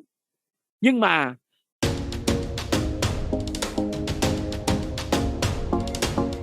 thu nhập này có là thu nhập từ lao động, có nghĩa là nếu họ bệnh tật họ mất tiền, nếu doanh nghiệp nó phá sản thì họ không còn tiền nữa. Nếu họ bệnh tật, họ phá sản hay là cái gì đó thì thời gian họ không còn nữa thì họ không có thu nhập. Đó, phải vạch ra cái điều này, đúng không? Rồi thì các anh chị, tôi chia sẻ anh chị chút một cái câu chuyện của Edison đó. Edison các anh chị biết là vấn đề bóng đèn, đúng không? Thực ra Edison trước kia cũng bán rào bán báo đó. Ông bán rào bán báo đó. Rồi ông bán 20-30 tờ báo một ngày, thì ông một tờ ông 20 xu, ông được 60 xu. Một ngày ông kiếm 8 giờ đồng hồ, ông sẽ được 60 xu. Thu nhập cá nhân của ông là 60 xu đến 90 xu. Nhưng mà sau đó ông thức tỉnh, ông mới mời ông muốn kiếm thêm tiền nữa thì ông mời 20 bạn cộng tác, ông chiết khấu 50%, thì ra mỗi người như vậy ông chỉ còn có 20 xu thôi. Nhưng mà 20 người này bán được 400 tờ thì ông lại được 1.200 xu. Có nghĩa là nếu ông sử dụng thời gian của nhiều người thì ông lại có 60 đô. Các chị thấy hay không? Đó, đây cũng là một cái ví dụ về vấn đề sử dụng thời gian của nhiều người mới tạo thu nhập. Rồi, cho nên là Paul Getty có một câu rất là hay đối với ngành kinh doanh mà bán hàng trực tiếp, là tôi thà dùng năng lực 1% của 100 người để đến thành công, chứ tôi không dùng năng lực 100% của một người để đến thành công. Giả sử trong một cái doanh nghiệp này, đúng không, của chúng ta có một bạn bán hàng rất giỏi, bán siêu sao luôn, đúng không? Nhưng mà thu nhập của bạn đó cũng không bằng một người khác có hệ thống dưới 100 người. Mỗi người chỉ cần bán là như vậy là thu nhập là để ở dưới người ta mua 1 đô thôi thì họ có bền vững. Vì trong 100 người không thể 100 người bệnh hết. Chúng ta bận đi du lịch, chúng ta bệnh, nhưng 100 người dưới không bệnh, ở dưới nó vẫn kinh doanh. Cho nên là 1% của 100 người nó vẫn nhiều hơn mà 100 của 10 người đã bệnh là coi nó mất hết thu nhập. Đó, cái ý nghĩa của chỗ đó. Rồi, ta nói về kim tứ đồ tiếp, đó là bên phải. Mô hình chúng ta là mô hình ở góc tư bên tay phải, đó là xây dựng sở hữu một hệ thống. Mà hệ thống này là 95% là sẽ là giàu có, nhưng mà thực ra chỉ có 500 người ta biết cái điều này thôi. Người ta không có tầm nhìn, ta hiểu cái điều này. Cho nên chúng ta chia sẻ người ta điều này, để chỉ cần phải thông minh hơn, sử dụng mô hình là sử dụng thời gian nhiều người, chúng ta sẽ tạo ra thu nhập thụ động. Mà thu nhập thụ động là thu nhập mà chúng ta không cần làm gì hết, nó vẫn có. Có nghĩa là chúng ta đi du lịch một tuần, chúng ta vẫn có thu nhập. Chúng ta rủ cái bệnh nằm bệnh viện 1 tháng 2 tháng, hệ thống nó vẫn chạy, chúng ta vẫn có thu nhập. Cái thu nhập đó gọi là thu nhập thụ động, gọi là passive income. Rồi, có nghĩa là chúng ta phải đề cập tới một cái đối tượng trao quà đó, thì có một loại đối tượng họ cần cái điều này. Ngoài vấn đề mà cái nhu cầu họ sức khỏe, thì có một loại đối tượng họ có sức khỏe bình thường, nhưng mà nó cũng là một cái đối tượng, một cái khách hàng chúng ta chia sẻ họ thay đổi cái cách kiếm sống. Rồi, như vậy thì tôi chia sẻ xong, anh chị nào hiểu bên kim tứ đồ rồi thì các anh chị gõ số 6 đi. Tôi hiểu là các anh chị hiểu cái điều mà tôi vừa nói đến một cái loại đối tượng mà ta nói về cái cách kiếm sống, tức là thay đổi cách kiếm sống. Rồi, rất cảm ơn anh chị ha. Rồi, số 6 rất là nhiều. Rồi, bây giờ chúng ta đi tiếp tục. Rồi, tối đêm nay ta nói về vấn đề trao quà. Tuy nhiên mà để trao quà thành công á, để trao quà là một người trao quà xuất sắc á, thì chúng ta cần có một số tiêu chí sau đây. Các anh chị có muốn biết không ạ? Rồi, tôi sẽ sau khi anh chị tương tác rồi, rất ok, tương tác rất là tốt, rất đẹp. Rồi, tôi chia sẻ tiếp với anh chị là cái tiêu chí. Bây giờ chúng ta để là một người trao quà là xuất sắc, một người trao quà là tuyệt vời, đúng không? Mình trao quà tốt thì mình sẽ giúp đỡ được nhiều người. Đồng thời mình trao quà tốt, mình cũng có xây dựng được hệ thống bền vững, thì chúng ta sẽ có nhiều thu nhập. Rồi, tiêu chí phẩm chất người trao quà đầu tiên là chúng ta phải yêu quý khách hàng. Hãy nói gắt đi là chúng ta phải tràn đầy tình yêu thương, như là cái câu chuyện đầu buổi đó. Chúng ta trao quà, chúng ta phải xuất phát từ cái tình yêu thương, quan tâm, muốn trao yêu thương. Chúng ta phải yêu quý khách hàng như là người thân, chứ không phải khách hàng như là thượng đế. Chúng ta xem khách hàng như người thân thì gọi là sao? Mà nếu là người thân á, thì người thân có nóng giận, có từ chối, có quát nạt, thì chúng ta thấy cũng bình thường thôi, vì họ chưa hiểu mà, phải không? Mà trong quá trình trao quà, các anh chị có gặp đây không? Có gặp là người thân mình từ chối không các anh chị? Mặc dù mình hay lắm, mình thấy này quá hay luôn, cơ hội thay đổi cuộc đời, cơ hội sức khỏe, mà đôi khi mà ta chia sẻ cho chồng, cho vợ, cho anh chị, có đón nhận không? Có từ chối không anh chị? Rồi, tôi thấy khó nhất là trao quà cho người thân đó anh chị. Nghe bản thân tôi là trao quà cho anh chị tôi là từ chối chắc luôn. Bởi vì câu đầu tiên á, ví dụ tôi chia sẻ cho bà chị tôi rất là giàu có, nó trời ơi, thực phẩm chức năng tao đầy hết, tao có đầy hết, thiệt, xài 5-7 năm cũng không hết, cần gì đó. Thí dụ cái câu đầu tiên họ nói câu đó đó, tại sao người thân mình thường hay không ok với mình, quý anh chị? Có người đó 99 từ chối, tuyệt vời ha. 900 từ chối. Rồi cái quý anh chị nào mà ta nói có đó là quý anh chị rất là bản lĩnh, tại quý anh chị đã dám mở miệng mời người thân mình chia sẻ cái điều hay này cho người thân mình, bởi vì mình cảm thấy hay mà, mình thương người thân mình, muốn giúp người thân mình có sức khỏe. Nhưng mà khi mình mình chia sẻ, mình gặp phản đối ngay. Tại sao như vậy? Tại vì thế này nè, một trong những lý do đó anh chị, tại vì người thân mình nó biết mình nó từ nhỏ đến lớn, biết mình rành lắm, nhưng mà 5 năm trước với 5 năm sau, mình 5 năm trước và mình 5 năm sau nó đã khác nhau rồi, nhưng mà người thân mình không có biết. Cái thời mà mình khó khăn, mình không làm ra gì hết thì người thân mình biết. Còn cái thời mà mình bắt đầu nhận thức điều hay, bắt đầu phát hiện ra một cơ hội mới, người thân mình không biết. Nhưng mà người thân mình lấy cái lăng kính xưa kia, con người mày đâu có thành công đâu, không có tin. Cho nên thường mình chia sẻ cho người thân mình là bị từ chối, là bởi vì người thân mình nhìn mình với ánh mắt của 5-10 năm trước, coi như là mình là người không phải thành công. Quý anh chị không? Trừ khi mà chúng ta thành công rồi á, mình có sự thay đổi rồi á, thì người thân mình mới quan tâm. Đúng không quý anh chị? Giả sử quý anh chị là người béo phì, quá trời béo phì luôn, mà lười biếng nữa, tự nhiên sau 1 năm gặp lại mình, tự nhiên mình có body đẹp, mình siêng năng đó, người thân mình bắt đầu quan tâm. Lúc đó họ mới thay đổi. Lúc đó mình chia sẻ thì cơ hội mà tiếp nhận nó dễ hơn là mình chưa có. Đúng không quý anh chị? Trước mày cũng vậy, giờ tao thấy mày cũng vậy, đâu có gì đâu mà tao quan tâm. Rồi còn một cái điều nữa, cái thứ hai nữa, phẩm chất của người trao quà là một người phải lắng nghe, thấu hiểu khách hàng. Thông thường chúng ta đi gặp khách hàng á, quý anh chị có công nhận điều này không? Rất nhiều người sợ. Đúng quý anh chị? Sợ gọi điện thoại, sợ hẹn khách hàng. Quý anh chị có gì không ta? Sợ hẹn để trao quà đó, quý anh chị có sợ không? Quý anh chị có sợ không quý anh chị?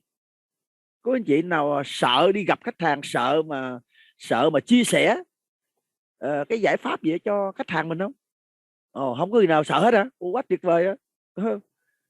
Có một người sợ, 2 người có, 2 người sợ, 3 người sợ, rồi 4 người, rồi 5 người, và cả 200 người mà chỉ có vài người sợ thôi. Như vậy là quý anh chị còn lại là quá tuyệt vời, là người trao quà là đẳng cấp luôn. Chứ tôi nói là tôi mà trao quà thời gian trước như là bây giờ, là giả sử gì đi, mình cũng đôi khi cũng sợ. Mà các anh chị biết tại sao mình sợ không? Một trong lý do sợ mình là gì? Có phải sợ từ chối không quý anh chị? Có phải sợ bị từ chối không quý anh chị? Rồi quý vị nó có đó. Nhưng mà tại sao mình sợ bị từ chối ta? Mình đi trao quà là một cái giải pháp giúp người ta có sức khỏe. Tốt quá chứ. Giúp người ta có cơ hội, có thu nhập. Tốt quá chứ. Mà sao mình sợ người ta từ chối? Tại vì cái tâm mình đi muốn người ta muốn được cái gì ở từ người ta đó quý chị ơi. Người ta nhận thấy đó quý chị. Người ta không thấy cái cho đi của mình, nhưng mà người ta chỉ thấy mình đến để mình mời gọi người ta tham gia cái gì đó để có hoa hồng chẳng hạn. Người ta nhìn thấy cái đó và ta từ chối đó quý anh chị. Đúng không chị?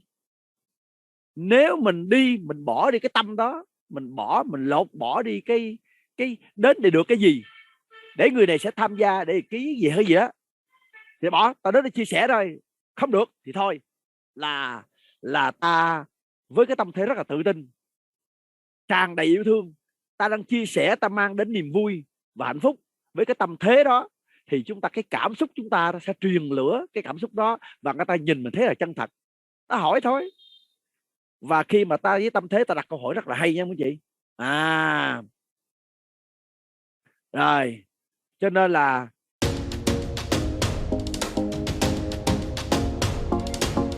nên là mình phải lắng nghe, phải thấu hiểu khách hàng. Lắng nghe là sao? Lắng nghe với tâm thế tràn đầy tình yêu thương, hiểu để giúp đỡ, chứ không phải đi đúng sai. Đến nói chuyện xong rồi đúng nè, này sai nè, anh làm vậy là sai rồi, anh ăn vậy là sai rồi, ăn gì mới đúng nè. Đó, chết rồi, thua rồi. Mình ngồi mình nói với cái tâm thế mà bàn chỉ đúng sai, mà để coi người ta phản hồi ra sao, là rất khó thành công trong trao quà. Đó là một phẩm chất quý vị. Một trong phẩm chất người trao quà xuất sắc, một người trao quà đỉnh cao á, là phải lắng nghe với tâm thế là hiểu để giúp đỡ kia. Mình nghe nói xong rồi á, thì mình đặt câu hỏi tiếp, mình giúp đỡ. Vậy các anh chị có muốn có một cái có thân hình body không? Có một sức khỏe mà mình để mình không có bị mà đột quỵ không? Để mình áp huyết cao không? Mà mình hỏi thật sự anh chị có muốn không? Nếu các anh chị muốn tôi chia sẻ, các anh chị có muốn là mình cảm thấy đi gặp người khác mình tự tin không? Có một thân hình và mình có niềm vui và đi tự tin đi giao tiếp không? Mình hỏi những câu đó là giúp đỡ hết. Ok đó. Cho nên là mình lắng nghe để hiểu cảm xúc người nói. Đôi khi chúng ta không có nghe, ta nghe là để trả lời thôi, ta nghe là để ta phản hồi thôi. Nhưng mà nếu mà nghe để lắng nghe cái động cơ bên trong thì nó ngồi suốt đi, ta đừng có nói gì hết. Lâu lâu thỉnh thoảng đặt hỏi ha, ví dụ vậy đó. Ồ hay quá, thấy không? Mình khuyết anh chị này hay quá, anh chị có 5B này hay quá. Mình phải đặt những câu hỏi để người ta tự hào, để người ta kể cho mình câu chuyện. Người ta càng kể nhiều người ta mới bộc lộ cái nỗi đau của người ta. Nhưng mà đôi khi người ta đi trao quà đó, ta không có kỹ năng lắng nghe, ta không có kỹ năng để tìm hiểu cảm xúc của đối tượng, cho nên là ta nói thao thao bất tuyệt, ta nói cái này tốt cái xấu, rồi bắt đầu ta đặt câu hỏi, ta trả lời sai. Ô cái này không đúng rồi, anh ăn uống gì là sai rồi đó, chết rồi. Ta nói cái đó là ta đúng sai với cái khách hàng. Thực ra cái đó thì nên tránh, đúng không? Mà ta nên khuyến khích, nói sao để khách hàng cứ nói tiếp, khen, đúng không? Ồ hay quá, anh hay quá, anh tập thể dục thể thao này hay quá, đúng không? Ồ khách hàng khoe mình, trời ơi tôi tập gym, tập thể dục mỗi ngày tôi chạy 50 km anh. Ồ có điều mình hỏi tiếp, nhưng mà anh chạy gì anh có cảm thấy là tức là chúng ta biết rồi đó, cái vận động nó chỉ có 20% thôi. Có đôi khi á, là họ giảm cái giảm cân nhưng mà họ không giảm mỡ nội tạng, mà từ cái mỡ nội tạng nó mới đẻ ra nhiều bệnh khác. Ta mới đặt câu hỏi, hỏi thông minh, hỏi anh có cảm giác đây không, anh có cái đó không? Họ nói có. Họ tập rất thể dục thao rất nhiều nhưng mà họ vẫn không có sức khỏe. Tại sao vậy? Là tại vì chưa có cái bữa ăn lành mạnh đúng không? Họ ăn là lúc là dư chất béo vân vân gì đó, họ không biết cái điều đó. Nhưng mà nhờ mình lắng nghe đó, mình lắng nghe mình mới hiểu được. Mình khuyến khích họ nói thêm bằng cái câu nói là cảm xúc, mà đã nói cảm xúc, mà mình bán hàng bằng cảm xúc, trao quà bằng cảm xúc, thì phải lắng nghe cái cảm xúc khách hàng. Khách hàng tự hào điều gì? Không phải khách hàng chỉ là nỗi lo điều gì đâu không nha, mà phải coi khách hàng tự hào về điều gì và khuyến khích khách hàng tự hào điều đó.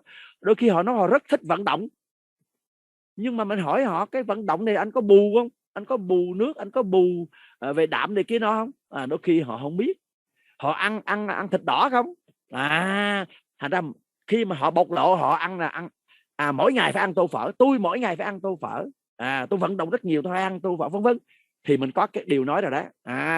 Họ nhờ họ nói mà bắt đầu mình có vấn đề để mà đặt câu hỏi tiếp rồi đó, thì trao quà là như vậy gì. Đây là một trong kỹ năng quan trọng, một tiêu chí, một cái phẩm chất của người trao quà đỉnh cao đó quý vị đó. Rồi còn nữa, một trong những cái tiêu chí phẩm chất của người trao quà đỉnh cao là gì? Là phải có kỹ năng thuyết trình, chỉ cho cái thằng thấy giá trị quy đổi thành tiền nha. Các chị chú ý đây này, nhiều khi mình nói đủ thứ hết, nhưng mà đôi khi á, họ nói tốn tiền, nói thì bên quy đổi lại. Bây giờ họ thế này, họ ăn một tô phở là bao nhiêu tiền, họ đi nhậu tốn nhiêu tiền, nhưng mà nếu mình dành mỗi ngày, đúng không, có một cái loại sản phẩm dinh dưỡng nó hỗ trợ điều đó, mình phải chia sẻ cho họ. Mình phải đủ kỹ năng thuyết trình. Mình không biết, mình không kỹ năng thuyết trình mà nói thì mình không có nói được điều đó. Mình không có nói lưu loát, mình không biết đặt câu hỏi, mình không biết gợi mở, thì như vậy là mình rất khó thuyết phục. Mà một trong kỹ năng thuyết trình ở đây là nên chuyển về thấy cái hiệu quả đầu tư. Tại họ bỏ tiền ra, bây giờ họ đi nhậu rất là nhiều thì hỏi có bao nhiêu tiền, rồi họ bị tiểu đường họ tốn rất nhiều tiền, điều trị tốn rất nhiều tiền. Rồi bây giờ mình chia sẻ họ, nếu một buổi ăn dinh dưỡng vậy đó, nó chỉ có 90 calorie thôi, mình phải chia sẻ cho họ sở dĩ họ béo phì là tại họ dư calorie. Như vậy là nếu anh dùng cái sản phẩm mà anh giảm calorie thì bao nhiêu tiền, tôi quy đổi là, đúng không? Thí dụ như là F1 chúng ta chia ra, ví dụ cho là tính 100 đi, rồi nó 22 bữa ăn, là ta chia ra thì một ngày từ 40.000 đến 50.000, cho là 50.000, đúng không? 50.000 nó mang lại giá trị gì? Nó giúp cho chúng ta trong vòng thời gian lâu dài 6 tháng ta giảm cân xuống, rồi để giảm luôn cả mỡ nội tạng hay vân vân. Tức là dùng sản phẩm ta quy đổi về tiền thì ta thấy rằng số tiền bỏ ra cuối cùng có sức khỏe tốt, vẫn có lợi hơn đó. Tức là chúng ta nên quy đổi về tiền nha quý anh chị. Thì họ thấy họ nhỏ, họ bừng tỉnh.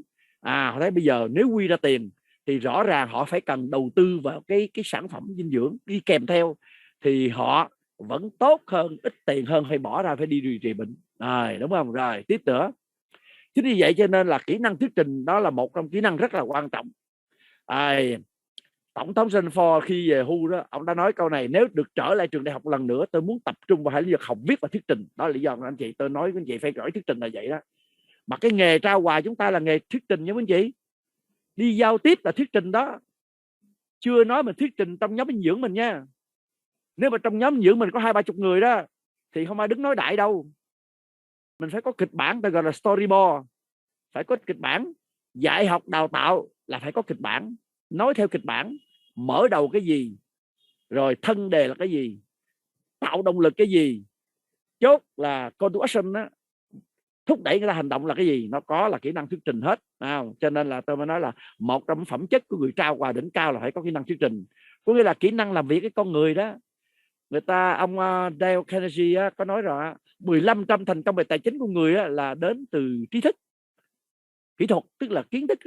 Nhưng mà 85% là đến kỹ năng cách làm việc với con người đó.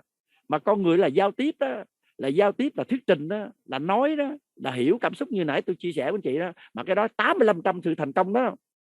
Cho nên là một trong kỹ năng phẩm chất của người trao quà đỉnh cao là phải có kỹ năng thuyết trình, là kỹ năng xây dựng mối quan hệ. Không phải vô là nói liền đâu, đề cập lên sản phẩm này hay sao mấy cái hay đâu. Đó phải là kỹ năng làm việc với con người, mà cái đó được gọi là kỹ năng giao tiếp và thuyết trình. Rồi một tiêu chí nữa, chúng ta cần phải làm cho khách hàng cảm thấy thỏa mãn, thỏa nguyện cái nhu cầu của bản thân. Ta nói tới nói lui cuối cùng không có liên quan cái nhu cầu của họ. Họ đang mong đợi là bây giờ là họ đau cái gì đó, đúng không? Thí dụ như là áp huyết cao, thí dụ như là một cái việc gì đó, thì mình phải làm sao mình giới thiệu một cái giải pháp gì đó, bởi vì dẫn đến cuối cùng là họ thấy nếu mà thực hiện theo cái quy trình của mình thì nhu cầu bản thân họ sẽ được thỏa mãn. Bán cảm xúc là như vậy, chứ không ai nói cái sản phẩm mình tốt đâu, phải cuối cùng là cái tác dụng của sản phẩm mình á, cái lối sống lành mạnh á, nó sẽ dẫn đến. Mà lối sống lành mạnh mình á, là phải gồm có bữa ăn lành mạnh, cân bằng, phải không? Mà phải cam kết nữa kia. Vận động chỉ 20% thôi. Có nhiều người ở trên mạng hay là thúc đẩy là cứ tập thể dục đi là bảo đảm giảm cân rồi cái nọ. Không phải cái đó. Chúng ta cần phải làm rõ cái điều đó. Cái đó chỉ mới giảm cân đấy thôi, không giảm mỡ nội tạng và không bảo đảm có sự cân đối về sức khỏe về lâu dài.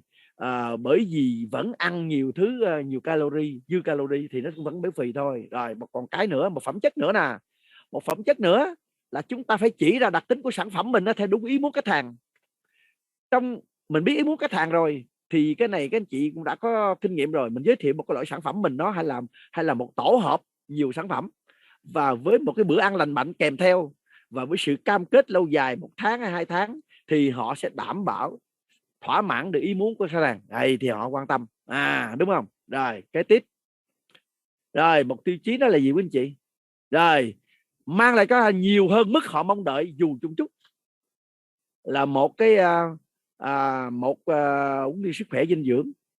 Tức là chúng ta là một người đi trao quà thì chúng ta thuyết trình, chúng ta chia sẻ, chúng ta thuyết phục sao cho, đúng không, là họ mang đến cho khách hàng sự hài lòng hơn cái điều họ mong đợi. Họ gặp mình nó trong vòng nửa giờ, 1 giờ đồng hồ, đúng không, thì họ cảm thấy hài lòng cái buổi gặp gỡ đó, bởi vì họ mong đợi cái điều gì đó. Một chút cũng được nữa ha. Rồi một chút được nữa. Rồi cuối cùng là gì? Chúng ta nhắc nhở khách hàng về cái giá trị thành tiền mà họ đã nhận được. Nãy tôi có nói đó.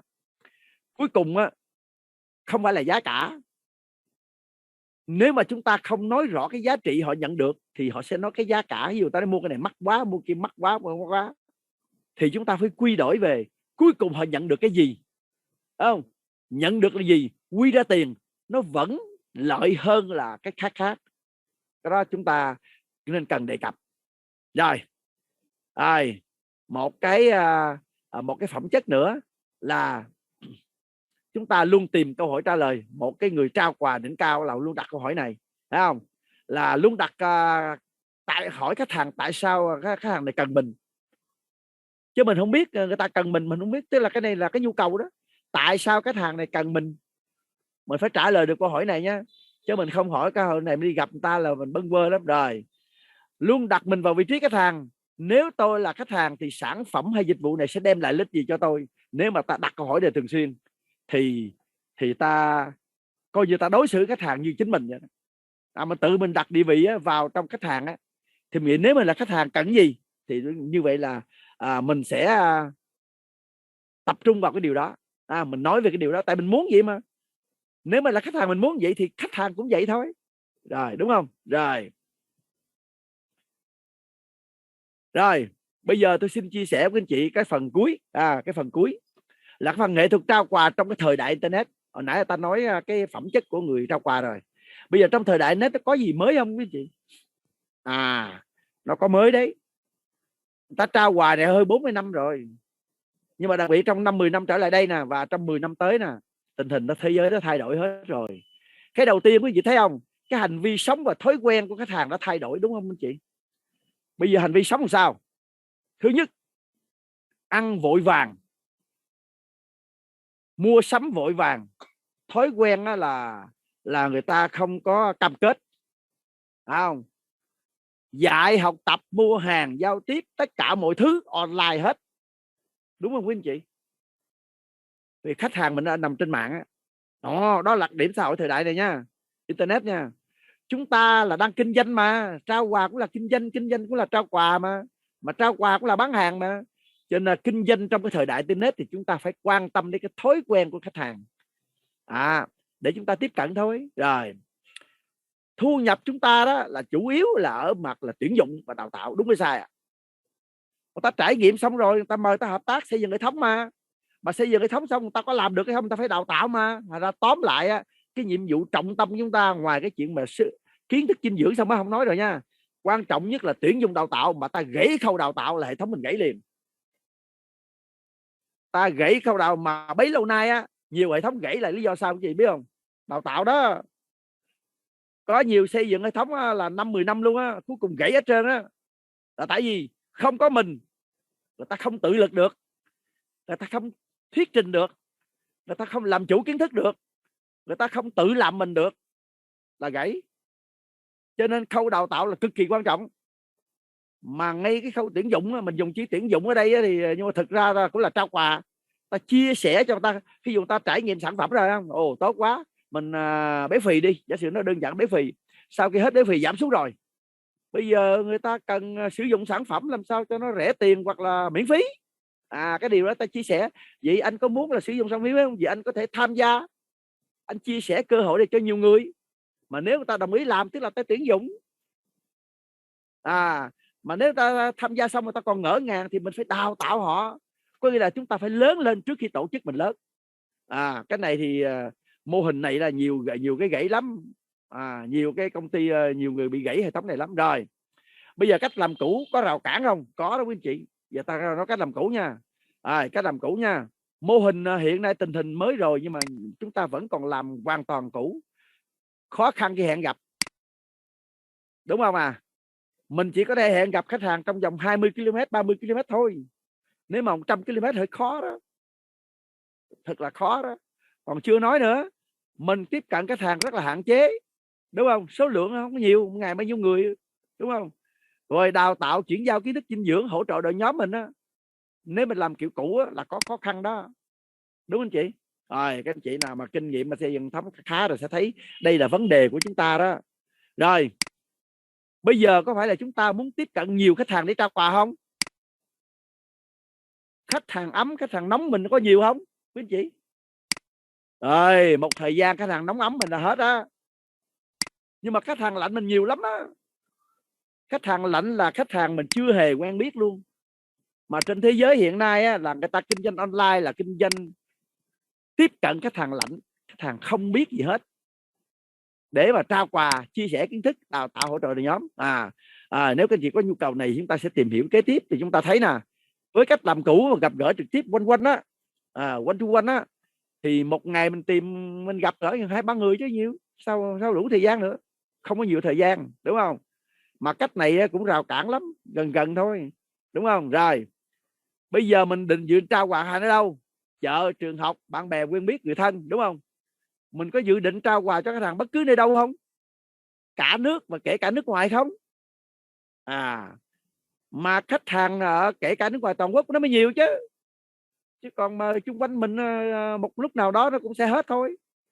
Như vậy thì chúng ta sẽ tìm hiểu cái tiếp cận khách hàng nóng ấm ngay cả khi ngủ nha. Ngay cả khi ngủ vẫn tiếp cận trao quà cho khách hàng nóng ấm luôn. và đặc biệt cái hàng lạnh ở vị trí địa lý toàn quốc và toàn cầu. Đó, cái giải pháp của chúng ta là như vậy đó. Rồi bây giờ các anh chị đào tạo chăm sóc đội ngũ hệ thống mình có dễ dàng không? Có lẽ năm rồi dịch Covid xong là nó xuất hiện nhiều vấn đề, phải không? Nhiều vấn đề làm cho nhiều hệ thống của nhiều người nó bị gãy, phải không? Doanh nghiệp truyền thống nó cũng gãy, doanh nghiệp hệ thống chúng ta cũng gãy. Thì cái đó thì các anh chị có kinh nghiệm nhiều hơn tôi, phải không? Rồi bây giờ nếu khách hàng của mình ở xa các tỉnh và kể nước ngoài thì các anh chị đào tạo kiến thức dinh dưỡng bằng cách nào? Tôi thấy có nhiều người vẫn viết thực đơn lên tờ giấy á, rồi đưa đó, rồi mình in cái tập á, mình đi mua cái tập mình trao đó, rồi nếu họ ở nước ngoài là ta làm sao ta? Tôi qua thời gian vừa rồi đào tạo offline, tôi thấy có nhiều người có khách hàng ở Mỹ nè, Singapore nè, bên Úc nè, bên Nhật nè. Rồi tôi hỏi, ủa thế giờ em chăm sóc họ sao? Nó không chăm sóc được, không có chăm sóc được, mình không biết làm sao liên lạc cho họ, chuyển cho họ. Rồi tôi hỏi họ nói gì đó, thì tôi thấy là như vậy chúng ta đang có vấn đề khó khăn, vấn đề mà chăm sóc, đào tạo kiến thức sức khỏe dinh dưỡng hỗ trợ cho những người mà ở xa, ở nước ngoài nữa. Rồi chính vì vậy cho nên chúng ta phải đổi mới tư duy. Xã hội chúng ta thay đổi rồi, mà nếu chúng ta vẫn giữ tư duy cũ kỹ thì chính chúng ta đang giết chết doanh nghiệp của mình thôi. Cái này thì tôi đào tạo offline tôi có nói rõ là đột phá tư duy để thành công á. Đột phá tư duy là làm khác biệt, làm những việc mà ta chưa từng làm.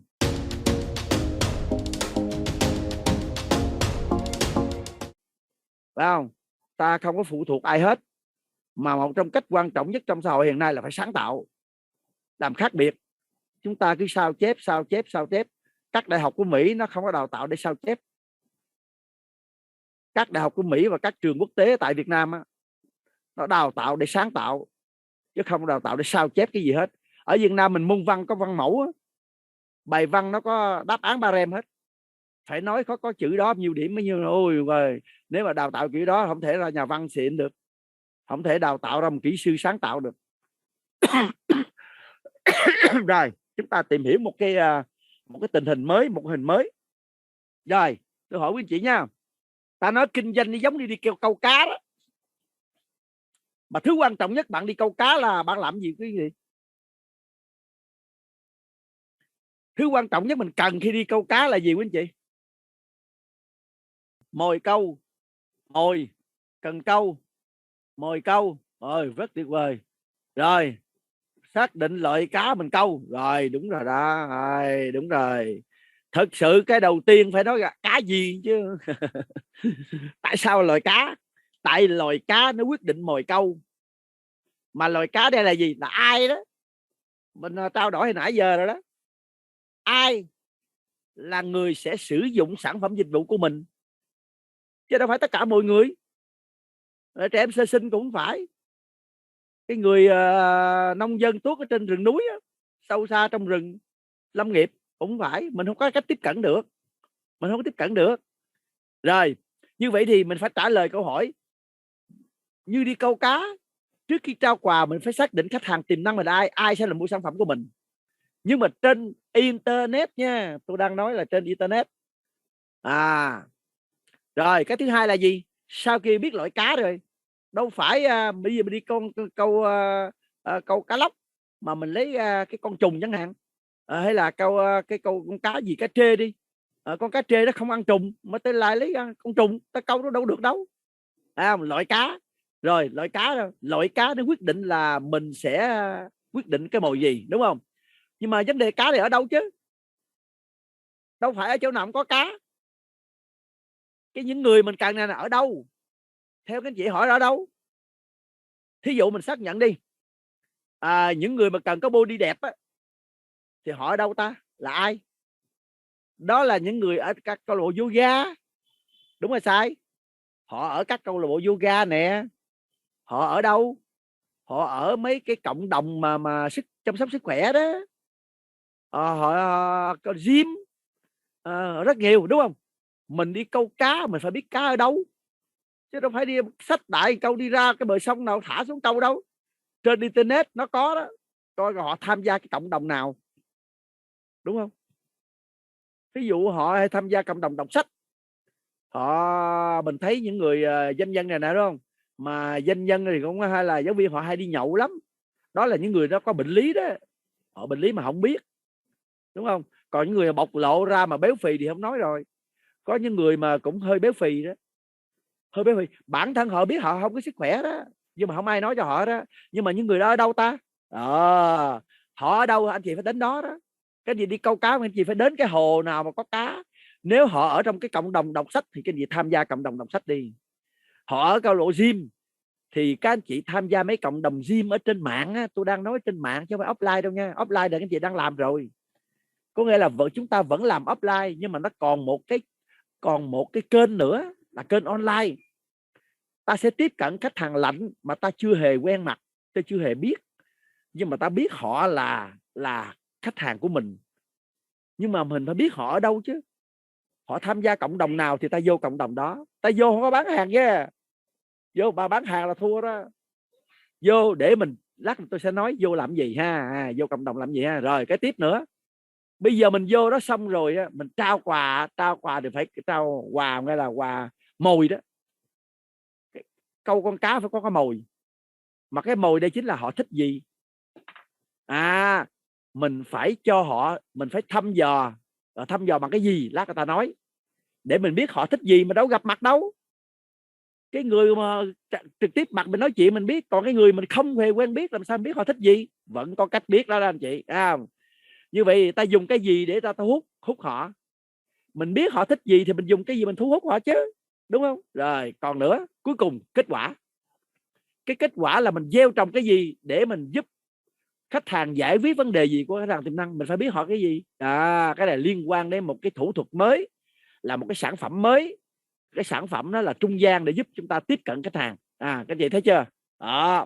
Như vậy thì công thức bí mật kinh doanh thành công trên internet của tất cả mọi ngành nghề, trong đó có chúng ta luôn. Chúng ta đầu tiên phải xác định loại cá ở đâu, mồi câu, kết quả. Nghĩa là xác định khách hàng ai là sẽ mua sản phẩm của mình. Nghệ sĩ, ca sĩ nó ở đâu, những người đó thường thường ở đâu, chắc chắn họ trên một cộng đồng nào đó. Chưa? Mình vô đó mình gặp ha. Rồi cái tiếp. Rồi bây giờ cách làm mới mình nè. Tôi nói rồi nha. Mục tiêu của chúng ta là gặp khách hàng lạnh, mà khách hàng lạnh là vô số kể luôn. Mà khách hàng lạnh này bao gồm cả quốc tế luôn. Chúng ta có thể trao quà cho người ở Mỹ, ở các nước hết, bằng cách ta làm cái gì đó để cho những người đó đó, vì họ hiện diện trên internet mà. Hiện nay là 60-70% họ hiện diện trên internet mỗi ngày. Vì tôi đã cắt bớt slide rồi, tôi sợ không kịp giờ đó. Chứ họ mỗi ngày họ lên internet hết trơn á. Người ta thống kê là ở Việt Nam mình đang dẫn đầu châu Á đó các bạn, là 80% ở trên mạng á. Cầm người nào cũng cầm điện thoại quét bấm chấm mua hàng, chấm một cái là mua hàng. Đăng ký có học chấm một cái đăng ký. Làm cái gì cũng chấm một cái, chứ bây giờ không có cái vụ mà đi đến từ cửa hàng đâu. Cho nên cái cách làm đột phá thời đại internet là gì? Là thay vì mình tìm kiếm khách hàng thì mình hãy làm cho khách hàng tìm kiếm mình. Đó là cái tư duy đột phá đó anh chị. Đây, thay vì các anh chị đi tìm khách hàng, đúng không? Bây giờ không, bây giờ mình ngủ khách hàng kiếm mình á. Các chị tin không? Đã có người kiếm rất nhiều tiền rồi đó. Ngủ mà khách hàng kiếm mình, mà khách hàng đuổi theo mình nha. Bây giờ thay vì mình tìm kiếm khách hàng, hãy làm khách hàng tìm kiếm mình, hãy làm cho khách hàng đuổi theo mình. Đó, có người hiện nay kiếm hàng tỷ đó bằng công thức này. Công thức này là công thức của Jay Abraham.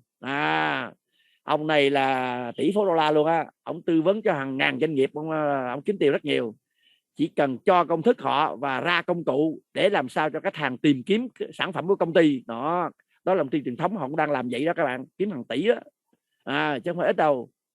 Chúng ta cũng áp dụng kiểu này. Cái là cách làm đột phá thời đại internet, vì khách hàng mình nằm trên internet mà khách hàng đó mình không biết. Nhưng mà không biết thì làm sao mình gặp họ. Thay vì mình đi gặp họ, mình làm sao cho họ gặp mình. Cái đó là một cái tư duy rất kỳ mới, đúng không? Làm sao mình cho khách hàng gặp mình ta? Theo anh chị, làm sao khách hàng gặp mình? Làm sao khách hàng đuổi theo mình? Cách hay nhất là mình xây dựng thương hiệu cá nhân trong xã hội. Mình làm cho mình nổi tiếng đi. Mình làm nổi tiếng đi. Nổi tiếng là sao? Mình làm cho mình nổi tiếng đi. Mà mình nổi tiếng là mình nổi tiếng cái gì? Mình phải cho mọi người biết tôi là chuyên gia huấn luyện viên sức khỏe dinh dưỡng, có thể người giúp cho anh chị có một sức khỏe bền vững, có một cái thân hình là body là tuyệt vời. Mà phải cho ta biết, chứ người ta đâu biết, người ta không có biết. Nhưng mà phải làm sao cho nó biết, bằng cách là làm cho thương hiệu của mình nổi tiếng trên mạng xã hội. Đó là cách làm nha. Rồi bây giờ làm sao? Dễ thôi. Mình hãy trở thành 500 thu hút khách hàng tiềm năng.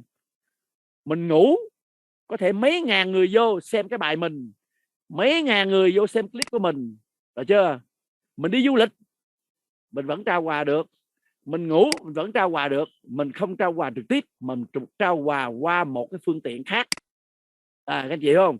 Đó là người ta gọi là brand name, xây dựng thương hiệu cá nhân trong thời đại mới để mà kinh doanh bất kỳ cái thứ gì, chứ không phải là chỉ là cái sản phẩm này đâu, rồi chưa? Rồi bạn có biết công thức đó không? Các chị có biết công thức đó không? Rồi công thức này nè. Rồi có anh chị nào không biết công thức này không? Các chị biết công thức này chưa? Có anh chị nào không biết công thức này không? Biết rồi tôi lướt nhanh luôn. Rồi một người chưa. Chỉ có một người chưa thôi. 2 người chưa, 3 người chưa, 4 người, 5 người, 6 người, 7 người, 8 người, 9 người. Rồi cũng trên 10 người rồi chưa biết công thức này. Công thức này cực kỳ nổi tiếng quý chị ơi. Các doanh nhân, các tập đoàn là học hết trơn á. Rồi nó là gì? Biết, thích, tin. Tôi nói anh chị nãy đó, bây giờ mình muốn trao quà cho những người mình không biết mặt, không hề quen, mà theo tâm lý thì người ta muốn lắng nghe mình, người ta muốn mình tư vấn để người ta trao quà cho ta giải pháp, thì người ta phải biết mình cái đó chứ, biết anh là ai chứ, phải không? Mà tôi biết xong chưa đủ, tôi phải thích anh nữa. Mà tôi thích anh rồi á, tôi mới tin rồi thì tôi mới quyết định là tôi trải nghiệm sản phẩm và tôi hợp tác với anh. Đó, công thức này là nổi tiếng thế giới, mà ta đang làm hàng chục ngàn, trăm ngàn người ta đang làm rồi. Rồi công thức như sau. Thứ nhất, bạn làm sao cho nhiều người biết bạn và nhớ đến bạn. Đó, tôi nói cái công thức này làm sao cho nhiều người biết bạn và nhớ đến bạn, đó là no. Tôi nói lại nha, để trao quà cho hàng trăm hàng ngàn người là theo công thức chỉ cần có 1% đến 10% ok thôi là các anh chị có hàng trăm hàng ngàn người đấy, được chưa? Vì mình có 90 triệu người mà chưa kể toàn thế giới nữa, nếu ta đọc được cái bài của bạn thì sao? Rồi cái thứ hai, biết rồi lại khoái mình chứ. Khoái thì like, đúng không? Khoái thì like. Rồi nữa, mà like xong rồi lâu dần cái mình tin mình. Sau khi mình đưa những hình ảnh lên, mình đưa những cái bài viết rất là hay, ta đọc vô ta nói ồ anh ơi, bây giờ em vậy đó, theo anh tư vấn cho em làm sao mà em có được. Rồi đó là bắt đầu họ tin rồi đó. Họ tin, họ viết cái comment ở dưới đó, thấy không? Thì bạn có một clip rất là hay.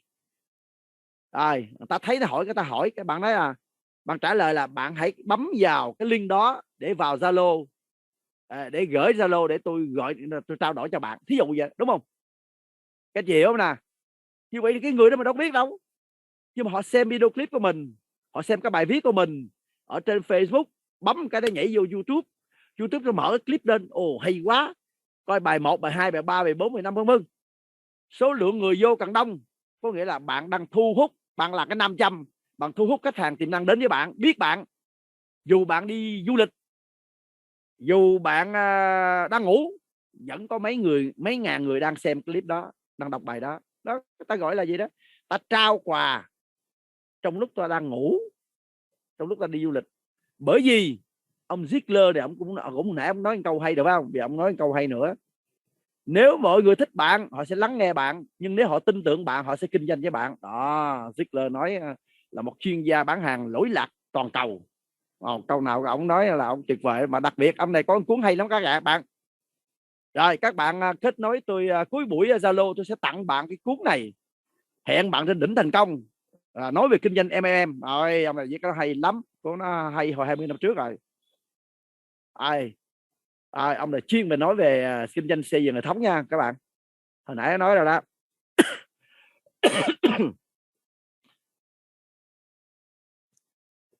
bạn không có xây dựng doanh nghiệp đâu, bạn xây dựng đội ngũ, rồi cái đội ngũ nó tạo doanh nghiệp lên cho bạn. Quá đúng luôn. Rồi ha, tiếp tục. Rồi bây giờ chiến lược là thời đại internet nè. Chiến lược xây dựng hệ thống kinh doanh mô hình bán hàng trực tiếp trong thời đại internet, đối hàng nóng ấm lạnh luôn. Nhưng mà chủ yếu mình là lạnh nha, tôi nói lại, chủ yếu mình là lạnh. Nhưng mà lạnh trong cái chuyện là trao quà mà không trao quà trực tiếp, không gặp mặt luôn. Người ta làm gì? Rồi ta ban là ban cho, làm bạn, rồi bàn, rồi bán, rồi bám. Có nghĩa là gì? Theo công thức know like trust nãy đó, biết làm sao cho nhiều người mình trao quà. Mình nói thế này, bạn nào bấm cái này tôi tặng cho bạn cái gì đó, trời ơi, nó bấm thấy mất tía luôn, nó bấm quá trời luôn, bấm mấy trăm người luôn, nó xin cái cuốn ebook cái gì đó. Rồi hoặc là thích, sau khi nó biết rồi nó thích thì mình có nhiều bài hay quá, cho nên mình phải lớn lên, không? Mình phải giỏi kiến thức dinh dưỡng, mình phải giỏi thuyết trình, không? Mình phải giỏi rất nhiều thứ, ta mới thích mình chứ. Rồi người ta hiểu, nó tin mình nữa. Trust là tin mình, không? Rồi sau đó ta mới đồng ý trải nghiệm sản phẩm, mình chia sẻ ta trải nghiệm sản phẩm, và xong xuôi ta đồng ý hợp tác, mình đào tạo, mình hỗ trợ họ cũng online luôn, hoàn toàn. Tôi đang nói nãy giờ online hết đó nha. Nghĩa là tao đang nói nguyên cái quy trình này hoàn toàn không phải là offline mà hoàn toàn online. Chúng ta làm được luôn, người ta đã làm rồi nha. Rồi chúng ta giải pháp thông minh để tạo raw fan. Doanh nghiệp bạn, cái cộng đồng bạn xây dựng trên mạng, bạn phải có raw fan, bạn phải có hàng ngàn người ủng hộ mới được. Người ta là raw fan á, là tức là fan mà fan cuồng á, fan cuồng mới được. Cho nên các bạn biết hiện nay trên mạng mấy ca sĩ này có fan cuồng hết. Cỡ như là gì,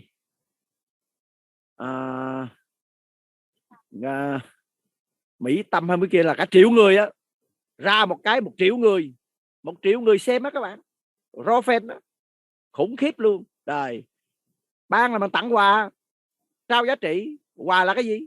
Đó là những bài viết rất là hay, những video clip rất là hay nói về. Thí dụ tôi có từng nói cho một anh chị, tôi nói là làm nha khoa đó, viết một bài thế này: nếu không biết điều này, e rằng sau này bạn không có răng để ăn. Rồi ơi, viết cái bài nghe ghê luôn, đúng không?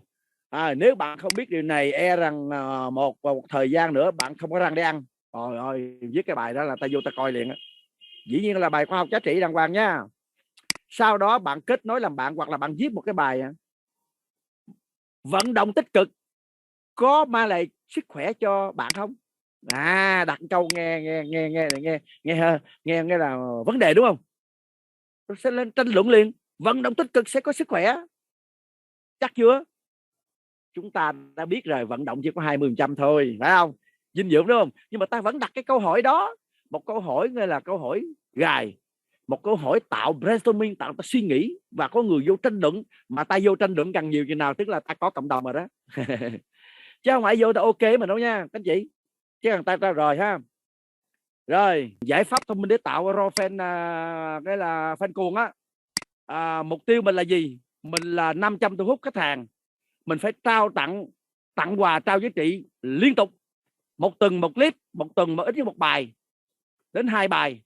Như vậy sau này ta phải có học cái cách viết content marketing, viết làm sao cho nó lời lẽ và nội dung nó có, mà các ta khỏi viết trên mạng nó có, ta copy, ta sửa rồi ta pass thôi đó, không cần nhiều kỹ năng quan trọng đâu, quan trọng là ý tưởng thôi, đúng không? Cái đó nó có cái cách để mà đặt cái tên rất là hay. Rồi mình chia sẻ kiến thức chăm sóc sức khỏe chủ động, hay là mình chia sẻ cái gì đó là mình chia sẻ trung gian qua bài viết và clip hết. Chúng ta không cần gặp mặt nha, tôi nói lại nha, đây là cái cách mà thế giới đang làm rồi, xu thế ta đang làm rồi, đúng không? Chứ không phải là mới bắt đầu nữa đó. Rồi tiếp tục, rồi bắt đầu ta bán cái là gì? Bắt đầu nói cụ thể luôn cái giải pháp luôn.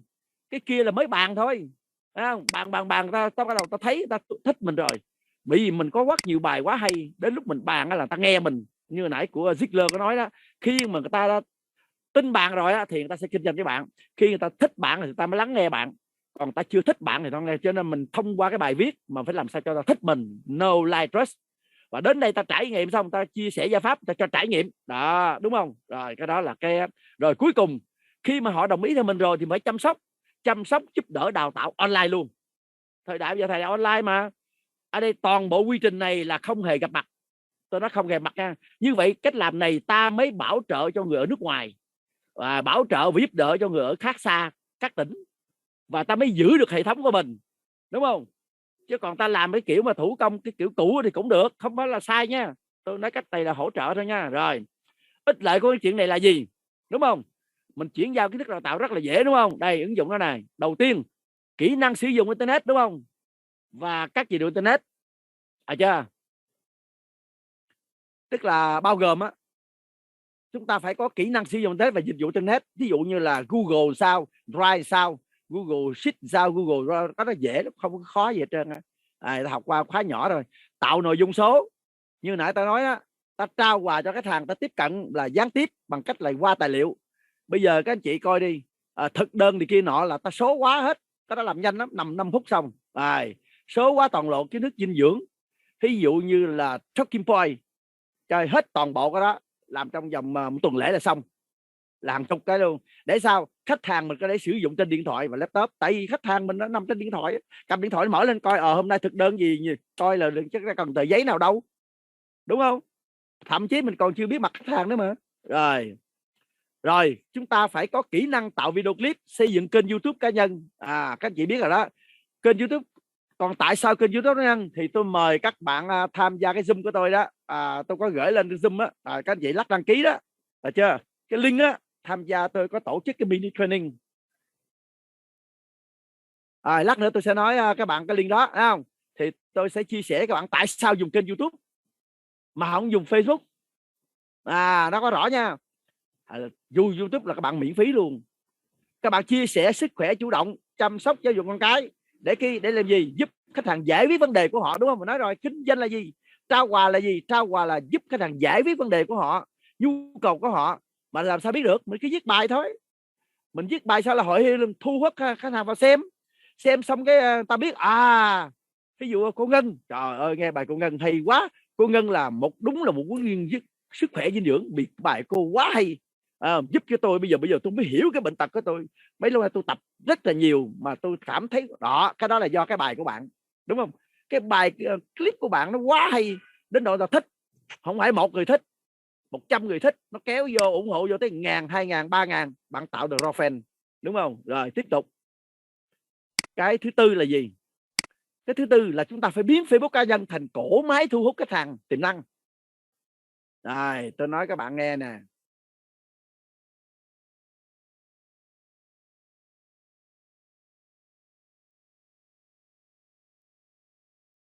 Rồi bây giờ tôi nói cái đầu tiên. Facebook cá nhân của ta hiện nay, bấy lâu nay của mọi người là Facebook social, Facebook.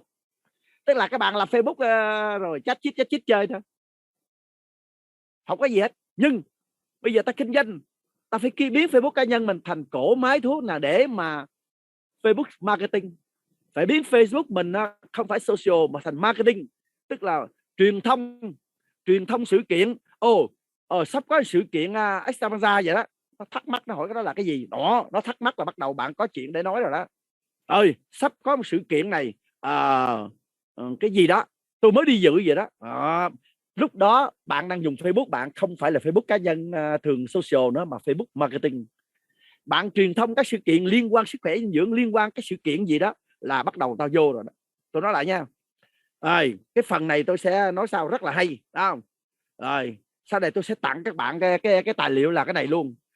Thời đại bây giờ là các bạn phải dùng online thôi, nó hiệu quả lắm, không phải là offline bỏ hết.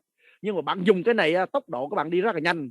Bạn sẽ tiếp cận rất nhiều khách hàng lạnh mà bạn không hề biết mặt, thậm chí ở rất xa, thậm chí ở nước ngoài. Bạn chỉ cần chuyển tất cả tài liệu của bạn sang tiếng Anh, nó có Google dịch đó, ta biết đó. Rồi xây dựng tham gia cộng đồng trên Zalo, Instagram, YouTube, nơi khách hàng đang tham gia. Bạn phải tham gia chứ, tham gia biết họ là ai á, bạn kết nối họ rồi móc họ ra, đúng không? Phải khéo léo nha, thủ thuật đàng hoàng. Rồi cái cuối cùng thì làm chủ content marketing, tức là sáng tạo nội dung số, tôi mới nói với anh chị đó, được chưa? Rồi ích lợi cái chuyện này là ta không bán sản phẩm nha, ta không bán sản phẩm online nha. Bạn mở nhóm dinh dưỡng là bạn bán sản phẩm, nhưng mà bạn làm cái này bạn không bán sản phẩm online, mà người ta đăng ký xong người ta tự mua. bạn có thể tiếp cận trao quà đối toàn quốc, toàn cầu, bổ sung cho giải pháp online chứ không phải là thay thế online. Bạn vừa có nhóm dinh dưỡng mà bạn có thêm cái này nữa là quá tuyệt vời luôn, đúng không?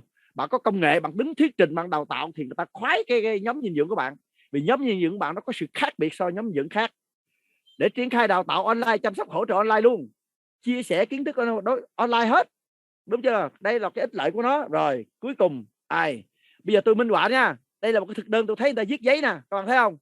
Bạn thấy không? Trời ơi, viết tờ giấy gì? Bây giờ bạn thiết kế màu mè, bạn chuyển sang Zalo, Telegram coi là khách hàng mở lên thấy không? Đúng không các chị? Đúng không? Đúng không chị? Bây giờ cái thực đơn thay viết tay, bây giờ ta chơi cái màu mè cái đó hay hơn mà đâu dễ lắm. Vừa vô dự nhóm dưỡng xong cái trước khi rời có Zalo không, rồi bấm cái là đi về có cái thực đơn này luôn, được không? Thấy được không chị? Thấy có tiện không? Đúng mà các anh chị chuyển cái này nè lên trên cái cộng đồng, cái kênh Telegram của mình, mà Telegram mình một tài khoản chứa 20.000 người, trong khi Zalo chỉ có 200 thôi. Các chị thấy Telegram ghê gớm không? Mà Herbalife đang dùng Telegram mà đâu dùng Zalo đâu.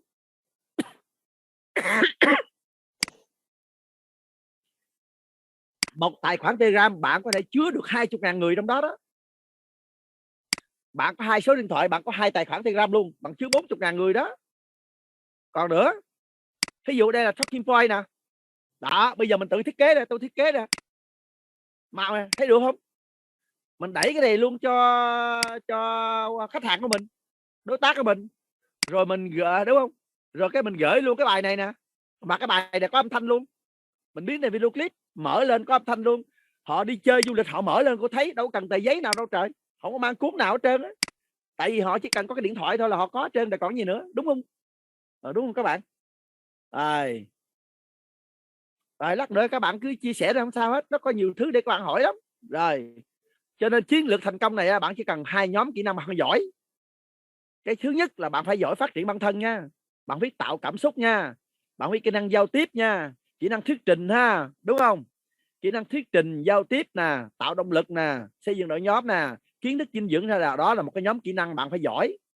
Không, nếu muốn người trao quà đỉnh cao. Cái nhóm thứ hai là bạn phải học công nghệ 4.0, những cái điều tôi mới nói đó, ai cũng có thể học đó. Tuổi tác không quan trọng, chưa rành cũng phải học. Nếu bạn không bắt đầu từ bây giờ thì một ngày nào đó đội nhóm bạn có nhiều người ở xa, bạn thành phố Hồ Chí Minh bạn bảo trợ người Hà Nội chừng 5 người Hà Nội, mấy người ngoài Bắc khoảng 10-20 người, bạn bảo trợ một cách nào? Rồi có chừng 3-4 người nước ngoài, lúc đó bạn bắt đầu học bạn trễ rồi. Mình phải lớn trước khi tổ chức mình lớn nha. Rồi còn nữa, bây giờ mình trao giải pháp là trao cái gì? Cải thiện sức khỏe nè, đúng không? Đó, bằng cách là mình tạo ebook nè. Ebook này làm nhanh, nó 5 phút rồi xong bạn. Ebook nè chậm nhất là 15 phút, không cần gõ cái gì hết trơn á, được chưa? Rồi video clip nữa cũng dễ làm luôn. Rồi audio, biểu đồ gì đó, gia tăng cái sức khỏe gì đó, làm hết, chơi hết, đâu có dễ, đâu có công nghệ hết, hoàn toàn ta đọc trên điện thoại hết, không có mang gì theo hết. Rồi thí dụ nè, ví dụ Facebook nè, bạn trao vào viết bài viết clip nè, xây dựng cái nè, đúng không? Đó, mà quà tặng của bạn gì là những bài viết clip vậy thôi, không? Nói tóm lại là bạn tập trung sản xuất nội dung số thay vì bạn tiêu thụ nội dung số. Thay vì bạn đọc bài của người ta thì bạn sản xuất nội dung để cho người ta đọc bài của bạn. Bạn nổi tiếng lên, bạn là huấn viên sức khỏe dinh dưỡng, là chuyên gia hàng đầu, bạn làm sao bạn nổi tiếng đi là ta sẽ đi gặp bạn liền, rồi chưa? Rồi sau khi có danh sách rồi, bạn dùng email nè, bạn gọi điện thoại nè, còn chia sẻ nè, đúng không? Đó, rồi trước khi kết thúc thì tôi có một cái mini training miễn phí ngày 2 tháng 7. Anh chị nào quan tâm thì tham gia. Mà tôi nói trước, thằng này là sao, cái kênh của tôi chỉ chứa 200 người thôi. Rồi 200 người thôi nha. Cho nên anh chị nào đăng ký trước, anh chị nào đăng ký trễ thì nếu được thì sau này các anh chị sẽ các anh chị vô coi, tôi đã gửi link rồi đó, thì các anh chị sẽ tham gia vào năm sau hoặc cuối năm. Để tại lúc này tôi đã hỗ trợ cho một nhóm đang làm kênh YouTube và kỹ năng thuyết trình này nè. Đó, bây giờ bạn phải có kỹ năng thuyết trình chứ, với PowerPoint chứ. Bây giờ bạn nói miệng không sao được, bạn đứng mà nói khơi không có thua đâu. Bây giờ thời đại bây giờ nói phải có minh họa, đúng không? Ứng dụng công nghệ để trao quà chuyển giao kiến thức ra bằng công nghệ 4.0. Rồi tôi chia sẻ, tôi chỉ các bạn ha. Rồi cái chương trình này dành cho ai? Ngày chiều thứ Bảy trong vòng khoảng 2 tiếng rưỡi. Những team leader muốn có kỹ năng này, đào tạo kiến thức cho đội nhóm thì bạn nên dự. Huấn luyện sức khỏe trainer muốn kỹ năng thuyết trình chuyên nghiệp với sự hỗ trợ của PowerPoint. Ngay cả bạn chưa có kỹ năng tin học hay lớn tuổi không thành vấn đề. Tôi đã kinh nghiệm đào tạo trên 10 người, tôi có 10.000 giờ bay rồi. Tôi có 10.000 giờ tôi trải nghiệm rồi, mà tôi đào tạo trên 10.000 người rồi. Tôi biết phải đào tạo thế nào. Và đặc biệt bây giờ tôi bắt đầu huấn luyện sức khỏe, tôi biết phải làm cái gì, ứng dụng công nghệ gì. Nhưng mà tôi nghĩ là tôi phải chia sẻ cái này cho nhiều bạn chứ. Để số hóa tài liệu đúng không? Để nhóm kể cả download nước ngoài đúng không? Telegram gì đó ta làm hết rồi. Những vấn đề gì tôi cần chia sẻ với anh chị ngày hôm nay trong vòng 2 tiếng, nó cũng giờ là 10 giờ rồi. Rồi cảm ơn tất cả quý anh chị đã tương tác. Rồi các anh chị xem cái link trong Zalo đó, các anh chị bấm Zalo ở đây đăng để tham gia ha. Các anh chị chưa có tham gia nhóm Zalo thì tham gia, chứ còn tất cả các anh chị mà học offline á, đột phá thành công, họ đăng ký rồi, họ vào Zalo rồi. Trong tuần sau tôi sẽ gửi link tham gia Zoom. Tôi nói trước rồi, chúng tôi có khoảng một cái 200 người thôi. Thì cái Zoom của tôi 200 người thôi. Nếu chị đăng ký sau thì các anh chị sẽ tham dự cái đợt sau vào tháng 12 hoặc là đầu năm 2023. Dạ, vâng, cảm ơn thầy. Cảm ơn bài chia sẻ của thầy rất là nhiều ạ. Cả nhà ơi, mình thấy cái bài chia sẻ hôm nay của thầy như thế nào ạ? Có tuyệt vời không ạ? Dạ vâng, nếu mà tuyệt vời thì xin các cô chú anh chị chúng ta cùng thả một tràng pháo tim trên no chat và cũng như là reaction lên màn hình chúng ta, một tràng pháo tim nhìn gửi đến thầy ạ. Xin cảm ơn thầy rất là nhiều. Em chào thầy. Thầy về cái buổi học tối nay. Rất chào thầy cô. Giảng dạy rất cô Quanh hơn cô. Cô là Quanh phải không? Tên cô là Quanh thầy ạ. Quanh rồi. Quanh Thái Nguyễn chắc là. Quanh. Của em là Nguyễn Thị Kim Oanh, hiện tại em đang ở Thái Nguyên ạ. Thái Nguyên rồi, ok. Rồi xin chào cô Quanh Thái Nguyên. Em chào thầy, em chào em xin và chào tất cả các anh chị trên đầu cầu Zoom.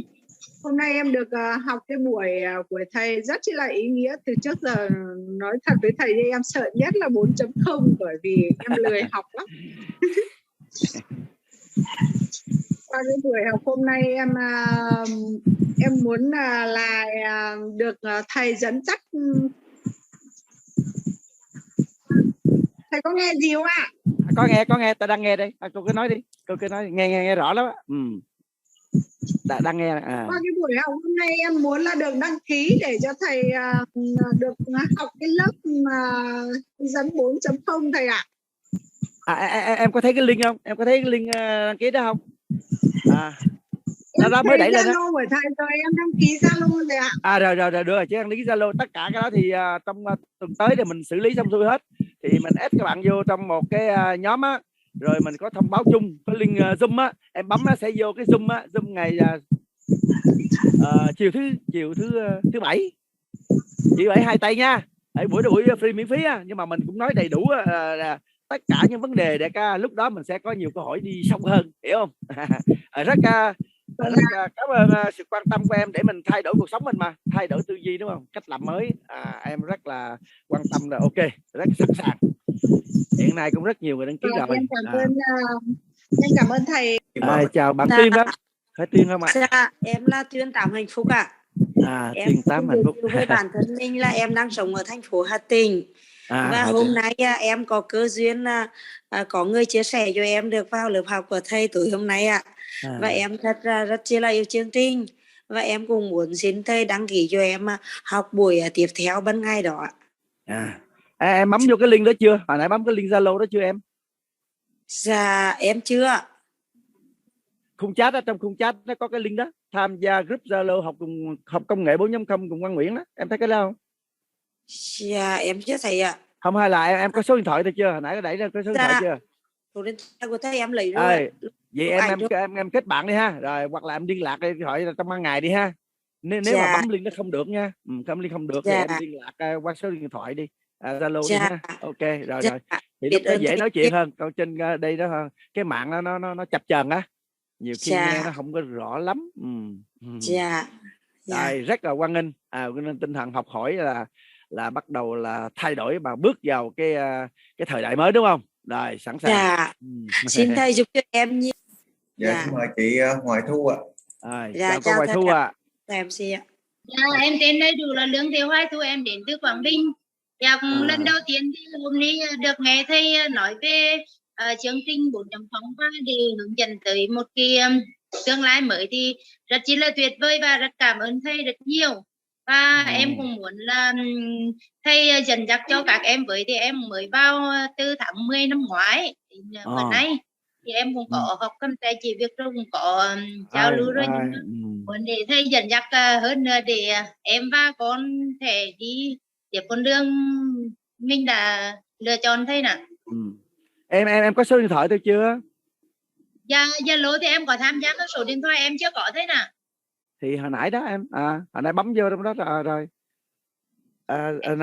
Cái trên đó có cái em bấm cái link ở trong ô chat đó chưa? Bấm cái đó chưa? Dạ được rồi, em bấm có tham gia nhóm rồi. Rồi được rồi chứ được rồi có gì mình sẽ trao đổi trong tuần sau, thấy không? Dạ em cảm ơn thầy rất nhiều. Hiện nay cũng đông người rồi, khoảng trăm mấy rồi đó, trăm mấy chục người rồi. Dạ. Cháu chào tất cả các chú trong phòng Zoom hôm nay ạ. Thì là hôm nay cháu cũng vào, cháu nghe cái chia sẻ của chú, chia sẻ câu cái về cái thời 4.0 ạ, thì cháu cũng đang quan tâm đến cái vấn đề này để làm online ở trên mạng đấy ạ. Thực sự cháu đang rất là quan tâm đến cái công nghệ này, nhưng cháu thì cháu chưa hiểu được nhiều lắm ạ. Cháu rất là mong muốn là cái buổi học hôm nay, và cháu cũng muốn đăng ký cái lớp để học chuyên sâu về cái đào tạo online này ạ. Thì cháu rất là mong muốn sự giúp đỡ của chú ạ. Ôi, rất hoan nghênh của Thủy phải không em? Thủy phải không? Thùy. Ơi, rất hoan nghênh tinh thần học tập và dám đổi mới sáng tạo của các bạn. Các bạn còn trẻ đi, yên tâm đi. Các bạn sẽ đi nhanh hơn những người ta làm kiểu cũ. Cảm ơn bạn đã xem video Nghệ thuật trao quà thời đại công nghệ 4.0 của tôi. Hy vọng bạn đã có giây phút thư giãn và bổ ích sau khi xem video của tôi. Bạn hãy like video và chia sẻ để nhiều người biết đến video giá trị này nhé. Bạn hãy bấm đăng ký kênh và nhấn vào hình quả chuông để nhận video giá trị và bổ ích tiếp theo của kênh Quang Nguyễn Trai N nhé. Cảm ơn bạn rất nhiều. Chúc bạn vạn điều tốt lành.